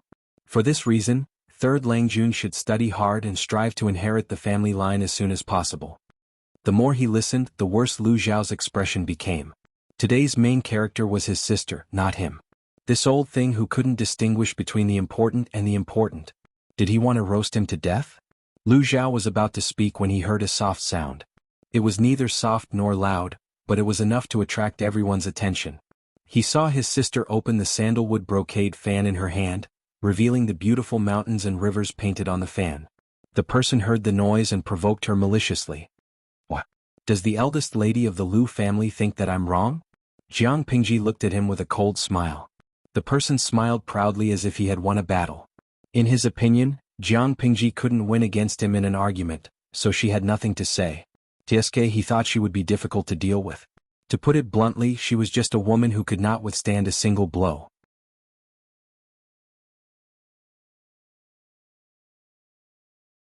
Chapter 886. Hearing that, the man's face turned green and white. Jiang Pingji waved her fan and said leisurely, "You have a good relationship with my father, but you don't have the right to call yourself my elder, let alone address me as the eldest lady of the Lu family. Is that something you can call me? To put it bluntly, you have already offended your superiors and have no respect for the law. According to Dongqing's laws, if I want to punish you with a small punishment, no one can find fault with it, right?" The man's expression froze. He couldn't breathe, but he couldn't swallow it. Not long ago he was still proud of himself, laughing at the little girl who gave in to him. He didn't expect her to use her power to oppress him. Did she have no shame? Oh, the little fairy has always been shameless. To prevent Jiang Pingji from continuing to attack him, he could only tidy up his state of mind and solemnly pay his respects just now. Jiang Pingji suddenly stabbed him in the heart. "Just now you said that I am of marriageable age. To put it bluntly, it's something that even my father doesn't care about, but you can't wait. At the very least, I can find a son-in-law, and their children will all have the surname Lu. After all, they will still have the blood of the Lu family. It's better than adopting someone else's fake son and pretending to raise him as one's own son. It's better." After she finished speaking, she looked at him with a faint smile. She raised her hand and closed the sandalwood brocade fan, tapping it rhythmically on her palm. The man's expression became extremely ugly. Not only was Jiang Pingji using her power to oppress him, but there was also the meaning behind her words. Everyone in Chongzhou knew that it was difficult for him to have children. He had many daughters, but there was no sign of a son. To prevent the direct line of descent from being abandoned, he could only adopt a nephew from one of his brothers as a fake son. He was still fuming. He didn't expect such an embarrassing matter to be spoken of in public by a little girl who was still wet behind the ears. His reputation was on the floor. Didn't Lu Shi just rush to Chongzhou today? Why was he so familiar with the matters in Chongzhou? Unbeknownst to him, Jiang Pingji had no time to understand the power network in Chongzhou, let alone know who they were. But that wasn't important. Jiang Pingji lowered her eyes and said, "Since it's your first offense, I won't hold it against you. Get up." The man was furious. When the others saw the situation, they re-evaluated Jiang Pingji. Zhang Xian had thought that the other party had a good temper, but from the looks of it, it turned out that the other party had a sharp personality. She didn't understand the ways of the world. If she didn't know how to build a good relationship with them at this time, she would suffer in the future. Chongzhou was not a place where a prefecture magistrate could cover the sky with one hand. Back then, Jiang Pingji had suggested that Lu Shi fight for the position of Chongzhou's magistrate. There were two reasons. The aristocratic families were scarce and they were rich in sandalwood. Landowning households were scarce, but it wasn't as if they didn't exist. On the contrary, it was precisely because of the small number of landowning households that they were especially close to one another, and their marriages were also very solid. Lu Shi had been operating in Chongzhou for many years and had only obtained a portion of the authority. The other portion was in the hands of these aristocratic families. If they sincerely wanted to cause trouble for Jiang Pingji, although it would not be to the extent of making it difficult for her to move, it would be enough to annoy her to the point of being badly battered. Lu Shi purposely arranged for both parties to meet. His original intention was to let Jiang Pingji familiarize herself with them so that they could interact more easily in the future. Who would have thought that Jiang Pingji's side would be cold and uncooperative? The aristocratic families of Chongzhou would bully Jiang Pingji because she was a woman and she was young. If Jiang Pingji was really declining, the portion of authority that Lu Shi had given her would be completely swallowed up by these aristocratic families. Everyone knew how to calculate, it was just a matter of who was faster and smarter. Without a doubt, Jiang Pingji had a personality that refused to be taken advantage of. How could she tolerate others giving her a bad attitude? She secretly gestured to Liyun, who was guarding outside. With the cover of her loose and luxurious robes, no one noticed. Lu Shi, who was at the side, spoke up to smooth things over. At the same time, he glanced at Jiang Pingji with a worried gaze.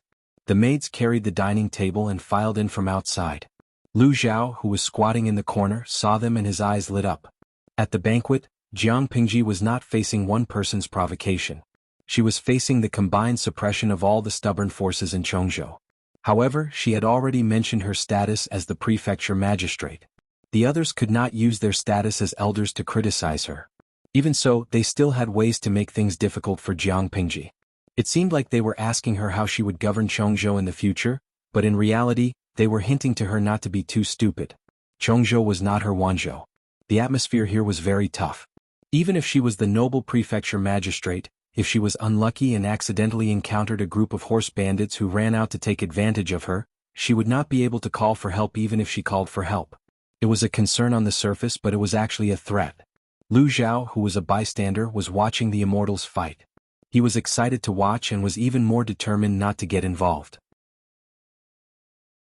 It was not bad to be a quiet and handsome man, to be a rarely seen sibling clan, and to be free and unfettered for a lifetime. After 3 rounds of wine, Jiang Pingji had already roughly explained her plan to farm land. The heads of the various families all declined. Taking advantage of the chaos in Chongzhou, they used tricks and plunder to annex countless fertile lands and mansions. In other words, as long as there was land in the entire Chongzhou that could be farmed, it was basically theirs. If Jiang Pingji wanted to farm land on a large scale, she would definitely have to borrow land from them. It was fine to borrow things, but she was afraid that once she lent it, she would not be able to get it back. Moreover, why would a weak woman need so much land? Farm land to deal with the northern borderline? Was she out of her mind? If she was willing to sacrifice her looks to get closer to the northern borderline, she might be able to exchange for 3 to 5 years of peace for the people of Chongzhou. None of them were willing to agree. Once it involved their own interests, the heads of the aristocratic families were like the reincarnation of loaches. They were all slippery. One said that they did not have much land. Those were the sacrificial fields of their clan and could not be lent out. One said that their fields were all barren dry land. Even if they lent it out, the crops planted there would not be able to survive. One said that their fertile lands were all within the borders of the 3 cities that the northern borderline had snatched away. In name it was theirs, but in reality, it was all the northern borderlines. There were also people who complained that they were poor. It was not a problem to borrow the land, but they had to pay high rent. They could not let their families starve. Other than that, there were all kinds of reasons that emerged endlessly. It made people speechless. Was this the head of the aristocratic families or the head of the gangsters in the marketplace? Jiang Pingji was not in a hurry. She drank her wine on her own and occasionally talked to Lu Shi. She looked unmoved. The heads of the families were also waiting patiently. When Jiang Pingji lost her patience and panicked, they would be able to gain control. At that moment, Jiang Pingji suddenly said, "Father, do you have enough troops and horses?" Lu Shi smiled. "I think it should be enough." Jiang Pingji said, "I brought 12,000 elites from Wanzhou. Each of them can fight 1 against 5. It is indeed enough." The father and daughter talked in riddles. The others had a bad feeling. As if to confirm their guess, there was a concentrated sound of armor rubbing against each other. What's going on outside? Jiang Pingji knocked the closed fan on the table with a bang. The crisp sound broke the tense atmosphere. However, what she said next made people feel like they had fallen into hell. "I have always been afraid of trouble. If you are not willing to discuss it properly, then I can only find another way. Since you refuse a toast, how about drinking a forfeit?"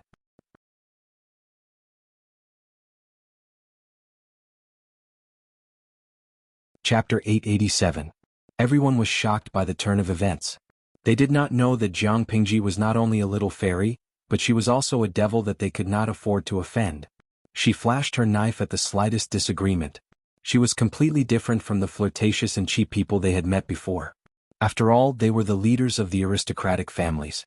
They only panicked for a while before they calmed down and directed their words at Lu Shi. "Magistrate Lu, what do you mean by this? You sent out invitations and invited us here for a discussion. I didn't expect it to be a planned trap. Could it be that you and your daughter want to resort to violence? Chongzhou is not a place where you and your daughter can do whatever you want. Magistrate Lu, you and I have been officials of the same court for many years. We have a good relationship. Do you really allow your evil daughter to commit murder and threaten us?" Everyone was talking at once. Although they looked calm, they were still uneasy. Judging from the dense footsteps outside, if Lu Shi and his daughter refused to let them go, they would not be able to escape even if they had wings. Lu Shi did not react from beginning to end. He only had a faint smile on his face as if he was watching a farce of monkeys. Lu Zhao, who was watching from the sidelines, was stunned. He hurriedly took 2 steps on his knees. Before he left, he did not forget to grab a luxurious brocade fan with a strong fragrance. "Sister, look at your posture.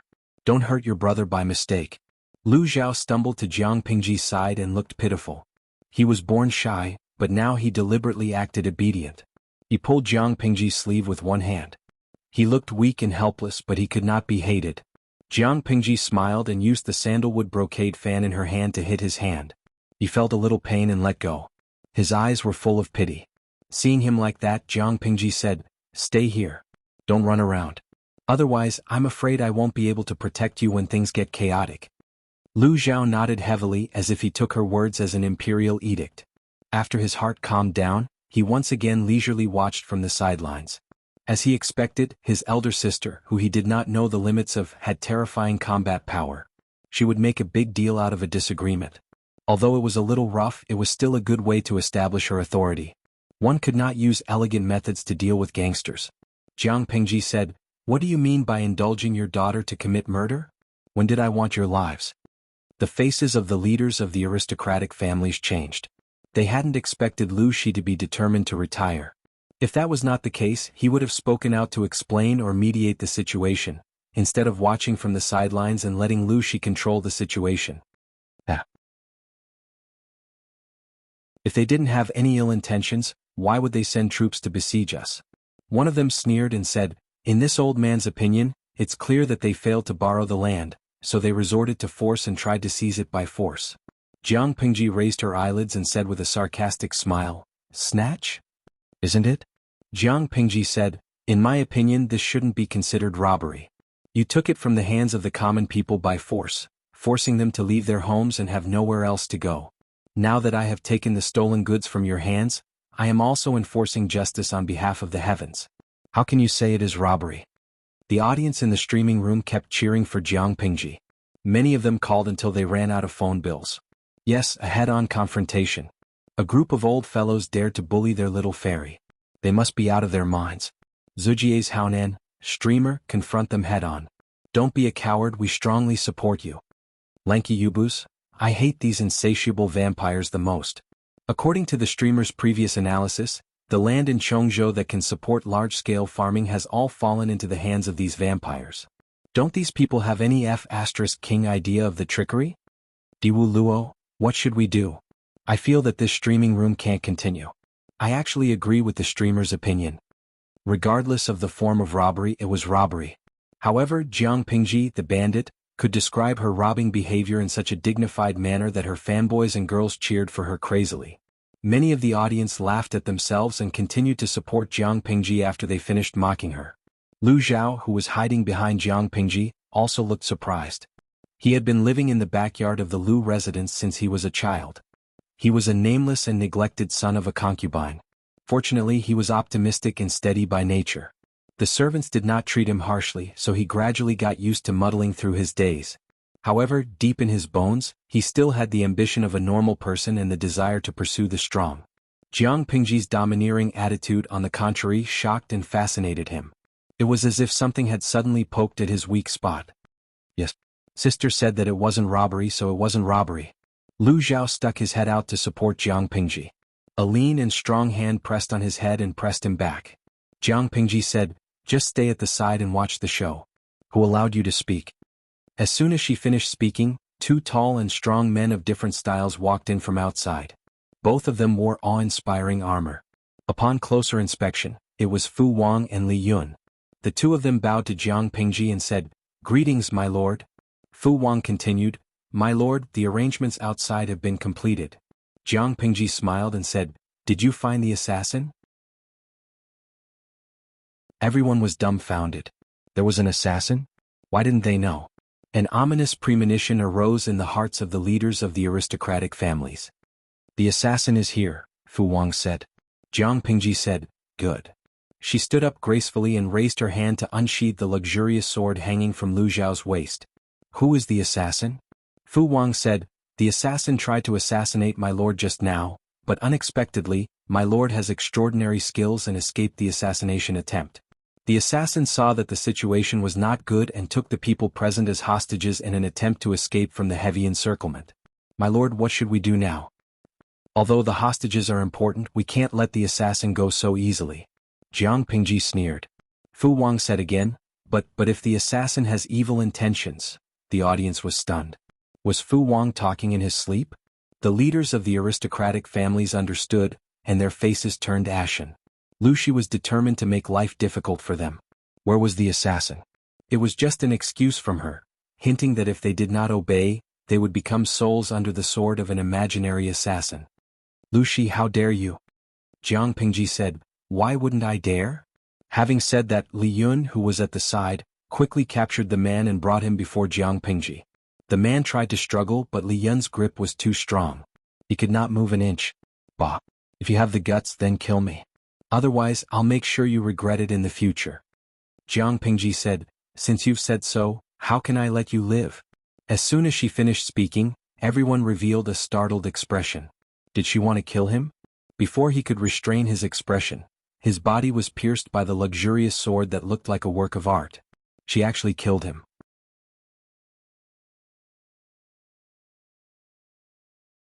Chapter 888. Pulling out the long sword, the man's body was like a mountain of flesh. He suddenly fell to the ground and died with his eyes wide open. I thought you would know what's good for you and me. I didn't expect all of you to be so eager to die.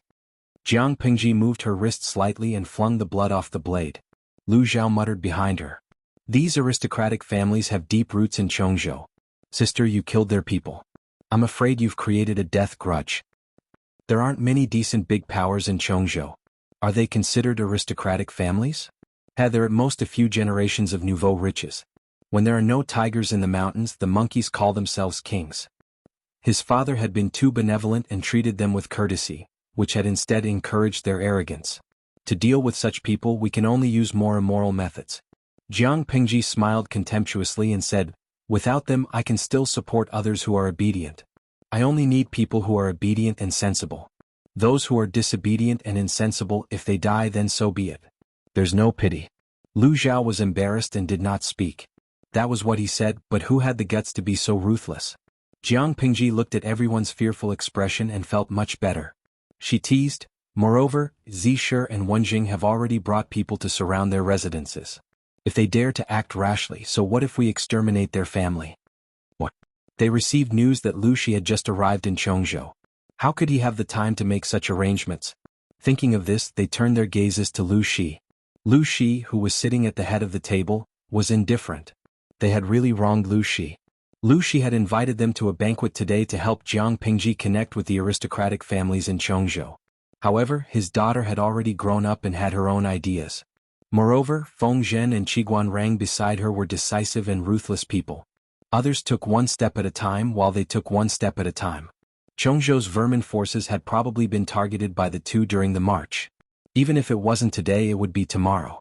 There would be bloodshed one day. It was just that the time had been brought forward. The massacre of the aristocratic families in Hu County had been left unresolved because of Lu Shi's interference. He never thought that Chongzhou would be the target of history.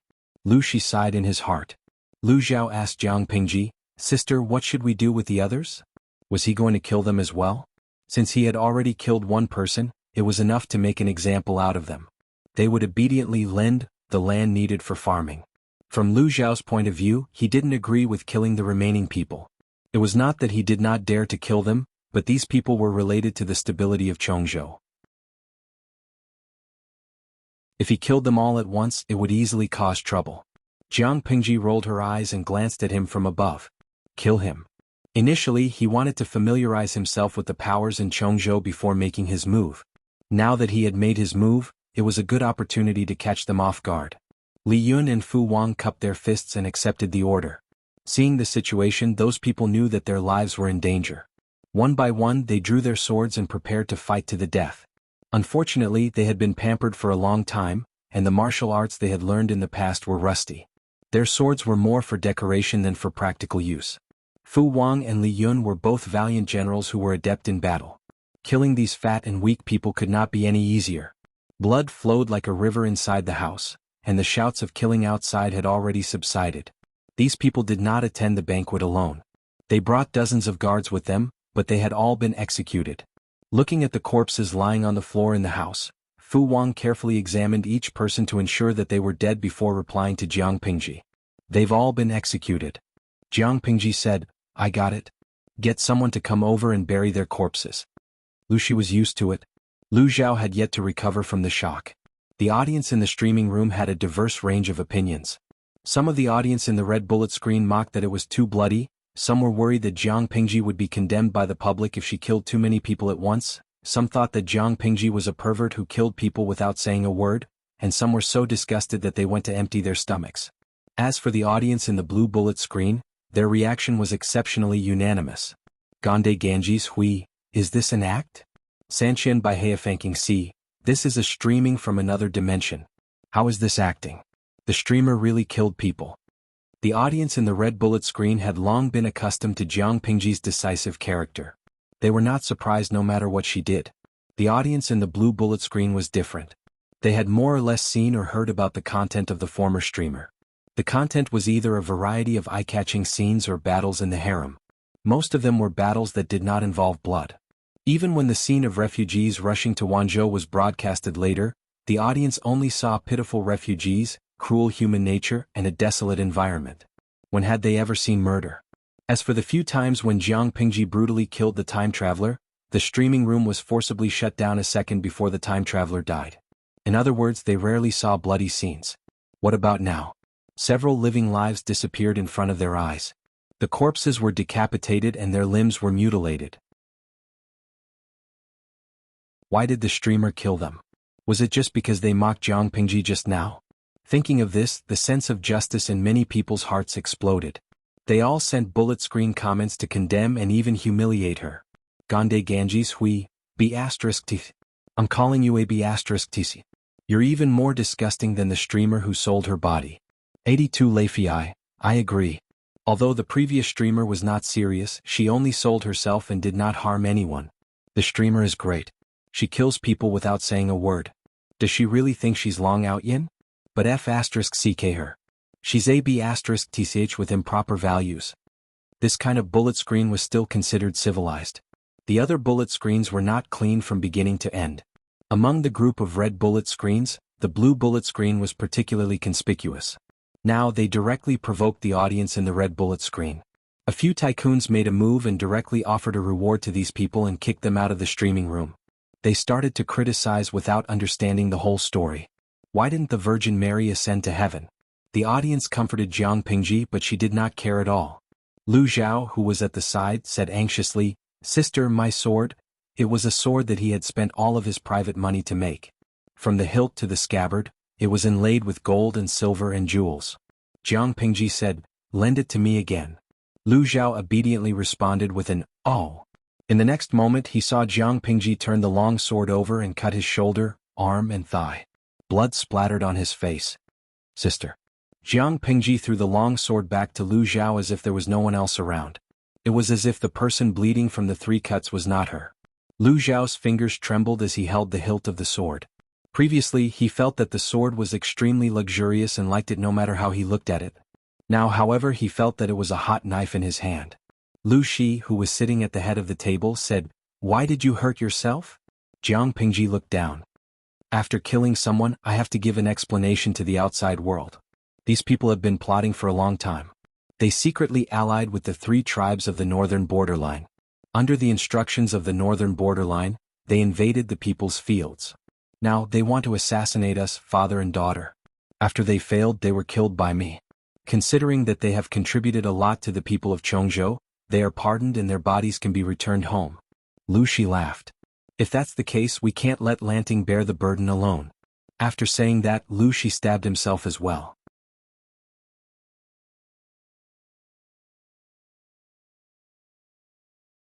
Chapter 889. Sister. Sister. Come on. I'm not afraid. Lu Zhao trembled as he passed the sword in his hand to Jiang Pingji. Although he spoke bravely, one could tell how scared he was by looking at his trembling legs and listening to his trembling and broken words. Jiang Pingji looked down at his trembling fingers and took the sword. Lu Zhao looked like he was ready to die a martyr's death.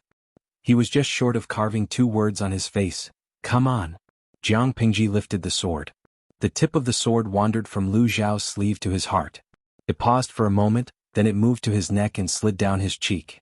Feeling the cold blade against his cheek, Lu Zhao swallowed nervously. After a long while he did not feel the pain that he had expected. He did not know when, but he felt his scalp loosen. His neatly tied long hair was no longer bound and flowed down like a waterfall. Lu Zhao opened his eyes in shock. He raised his hands and grabbed his hair that was draped over his shoulders. He suddenly said, "Sister?" Jiang Pingji smiled and said, "Look at how afraid you are of pain. I won't bully you anymore. Keep your sword." As she finished speaking, she twirled the sword in her hand and accurately threw it back into the scabbard at Lu Zhao's waist. He was so scared that his whole body froze. If she had thrown it crooked just now, one of your brother's kidneys might have been gone. She was really his sister. Lu Zhao hurriedly climbed up from the ground and saw that Jiang Pingji's luxurious clothes were soaked with blood. Blood was still flowing out. He felt pain just by looking at it. He really did not know what kind of mentality she had. Why was she so cruel to herself? The 3 wounds were long and deep and blood flowed out like it was free. At this rate, wouldn't he die of blood loss? "Sister, let's find a doctor to stop the bleeding first," Lu Zhao casually asked with concern. Jiang Pingji raised her hand and tore off a few pieces of his sleeve. She used one hand to bandage the wound neatly. "There's no need. You go see father first. I still have to deal with matters outside." Lu Zhao looked at his sleeve. He wanted to cry but had no tears. For a noble son who loved extravagance, clothes were the most precious thing to him. Lu Zhao's luxurious clothes were newly made a few days ago. He liked them very much when they were fresh out of the oven. It wasn't easy for him to wear it, and he hadn't even had enough of it when his clothes were ruined by his elder sister. How could he not be distressed? However, now was not the time to feel sorry for his clothes. Upon hearing Jiang Pingji's words, he quickly tore 2 strips of cloth from his sleeves and walked to Lu Shi's side to help him wrap up his wounds. Compared to Jiang Pingji's cleanliness, Lu Zhao was clumsy. Not only did he not stop the bleeding, but he also worsened Lu Shi's wound. Knowing that he had messed up, Lu Zhao anxiously knelt beside Lu Shi and watched him tend to his wounds. "Follow your elder sister and learn well. If you have 30% of her ability, I won't have to worry about your future." Because he had lost a lot of blood, Lu Shi's cheeks looked very pale, and his forehead was covered with fine sweat. Lu Zhao listened obediently, not daring to disobey Lu Shi. "I have learned from you. I will definitely learn from you humbly." Although the two were father and son, Lu Zhao had only seen each other a few times over the years. They were either separated by courtyard walls, fake mountains or windows, or separated by a sea of people. He could only catch a glimpse from afar each time. They had too little contact, so their relationship was naturally distant. Because Lu Shi was unreachable, Lu Zhao had a natural fear of him. He could still act pitiful in front of Jiang Pingji, but if he dared to act pitiful in front of Lu Shi, he would be skinned alive. Jiang Pingji walked out of the hall and came face to face with Qiguanrang and Feng Zhen. However, the joy on their faces did not last long. When they saw that half of Jiang Pingji's clothes were soaked in blood, their expressions changed. If Jiang Pingji had appeared in front of them in such an appearance, they would not have suspected that the blood was hers. But now they were sure that the owner of the blood was their lord. "Lord, why did you hurt yourself like this?" Feng Zhen strode forward, the relaxed expression on his face replaced by seriousness. He could not help but think of Wei Ci, who was far away in Shangjing. If that person saw it, he might have some reaction. Jiang Pingji said nonchalantly, "It's just a few cuts. I didn't lose an arm or a leg. Why are you so worried?" Feng Zhen choked, feeling that all his concern had been fed to a dog. How did he meet a lord who loved to court death? Feng Zhen said, "A gentleman does not stand under a collapsing wall. My lord, you should not put yourself in danger." Qiguanrang sensed something else, and his gaze revealed some worry. Jiang Pingji walked out of the manor and said, "It's just 3 cuts. It's better than losing your life in the future." Qiguanrang turned his head to look at the hall. People kept coming out with stretchers, thick drops of blood dripping from them. "Lord, you," Qiguanrang inhaled a breath of cold air. His lord had killed all the leaders of the aristocratic families in Chongzhou. According to their initial plan, it should have been mainly to intimidate them. They did not expect their lord to be so ruthless. Jiang Pingji said, "So be it. They are useless stumbling blocks. It's too easy for them to just kick them away. They should be ruthlessly crushed." Kicking the stumbling block to the side was too light a punishment for the stumbling block. Perhaps one day these stumbling blocks would appear on her path again. In Jiang Pingji's opinion, rather than wasting time moving them away, it was better to crush them into powder from the start. At this moment, Jiang Pingji's hidden murderous nature was completely revealed. Unlike the intense murderous intent on the battlefield, she was now a decisive leader. She did not need to personally participate in the battle. Every step she took made people feel the strong and determined will in her heart. Those who stood in her way would be killed without mercy. Qiguan Rang and Feng Zhen, who were following behind Jiang Pingji, looked at each other. They both saw something in each other's eyes. They could only blame their lord for being too confusing. Not only could she get along well with her subordinates, but she could even celebrate with the people. She did not put on any airs at all. At this moment, Li Yun had already cleaned up the troops brought by the aristocratic families. He came over to report to Jiang Pingji. Li Yun happened to hear their conversation. Worry surfaced in his heart. He said, "The people my lord killed were the heads of the various aristocratic families in Chongzhou. If there is no reasonable explanation, I'm afraid they will not let it go. If they go around slandering my lord and killing indiscriminately." Feng Zhen, who was at the side, listened and smiled without saying a word. Why did Jiang Pingji harm herself? Wasn't it to have a legitimate reason to kill those people? Since they dared to urge their lord to go head-to-head with the aristocratic families in Chongzhou and catch them off guard, they naturally had a comprehensive plan. Qiguan Rang was more familiar with the affairs of Chongzhou. He laughed contemptuously and said, "You don't have to worry about this. We have already surrounded all the mansions. What we need to do now is to strike first and make them speechless.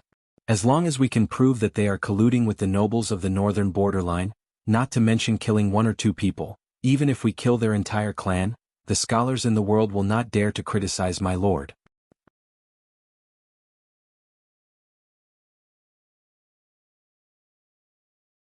Chapter 890.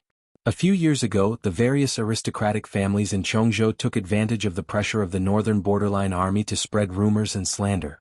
They used trickery and robbery to snatch away the land and houses that the people relied on to make a living from their hands, forcing them from good citizens to become refugees.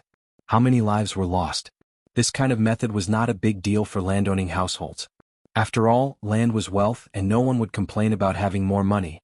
But no matter what, this was a despicable bandits' method. Aristocratic families were very prideful. Even if they had done something like bandits, they would never admit it. In other words, the method of land acquisition was an unspoken rule that could only be understood and not explained.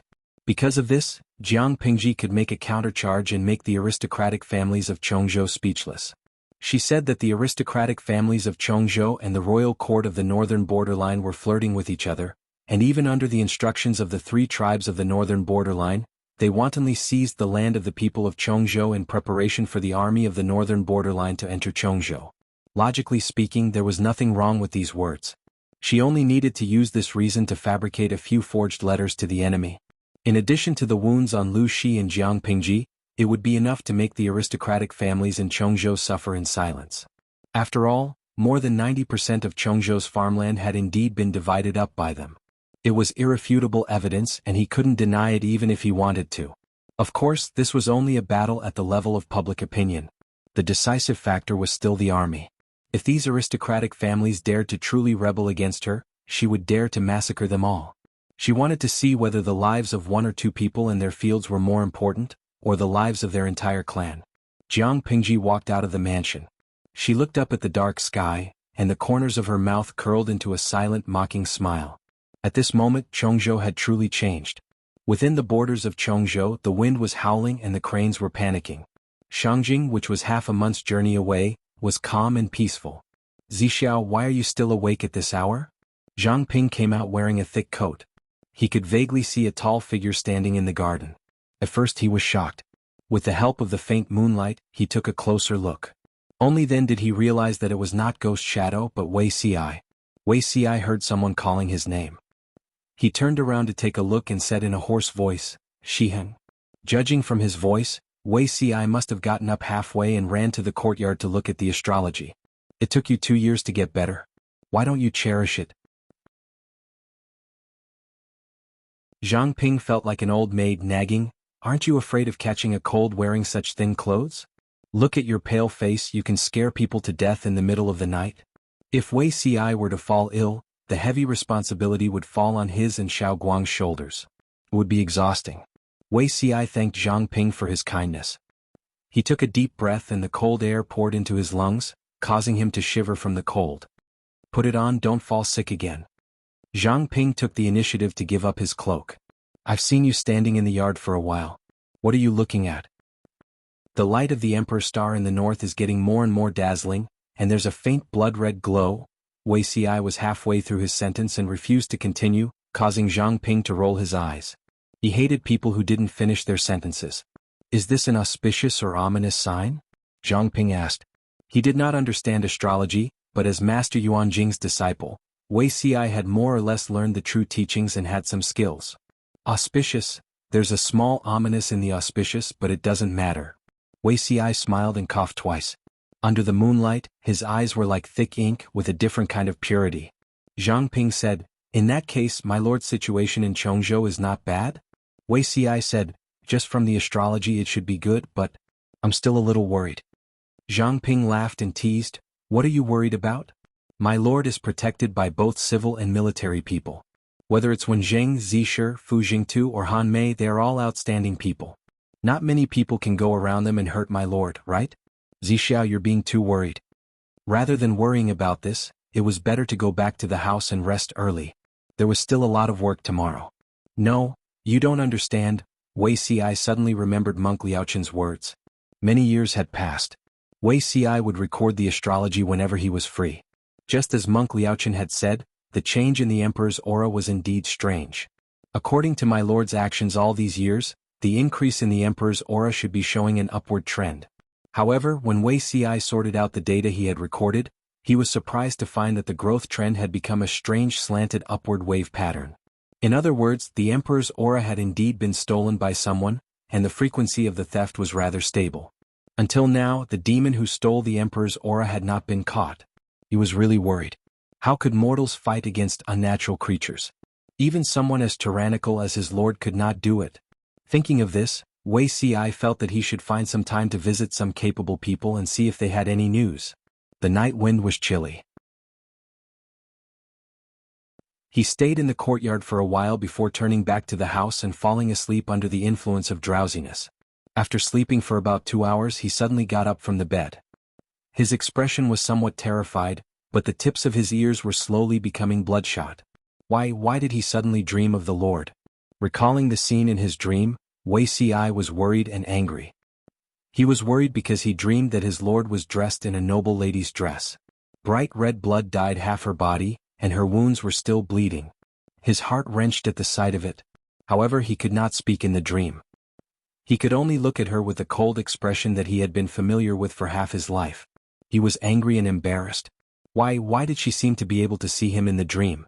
She brushed her fingers from his collarbone to his cheek, and even lingered on his lips for a long time. They clearly did not touch, but Wei Xi had the illusion that his lips were touching her ice-cold fingertips. Wei Xi's previous and current lives added together would not make him young. He could not help but find it funny. Someone so old actually had such an absurd dream. Although it was absurd, but it was somewhat real. Wei Xi put away that strange feeling, laid down again and fell into the dream. This time he did not have any strange dreams. He slept until dawn. In Chongzhou, Jiang Pingji clicked her tongue and retracted her hand with some regret. She had been wondering when the yin-yang jade would take effect by Wei Xi's side. She did not expect to see it today. Jiang Pingji used the ashes of the woman from another world to exchange for the yin-yang jade from Xie. If it was in her previous life, this thing could cause the interstellar forces to fight over it. In this world it was basically useless. Fortunately, Jiang Pingji was quick-witted and gave it to Wei Xi. She was sure that as long as it was something she gave to Wei Xi, even if he did not carry it with him, he would still keep it properly. Just now, when she faintly saw Wei Xi's shadow, she knew that it was the real thing. The effect was excellent. However, besides Jiang Pingji, it seemed that no one could see Wei Xi. You're tuning in to the Han Li's Wuxia Chronicles YouTube channel. We're so grateful for your support, and don't forget to subscribe to join us on this incredible journey through captivating stories. Your generosity through donations truly makes a world of difference, as it's the primary source of revenue that allows me to expand and enhance this channel for you. Thank you from the bottom of my heart for being a part of this adventure.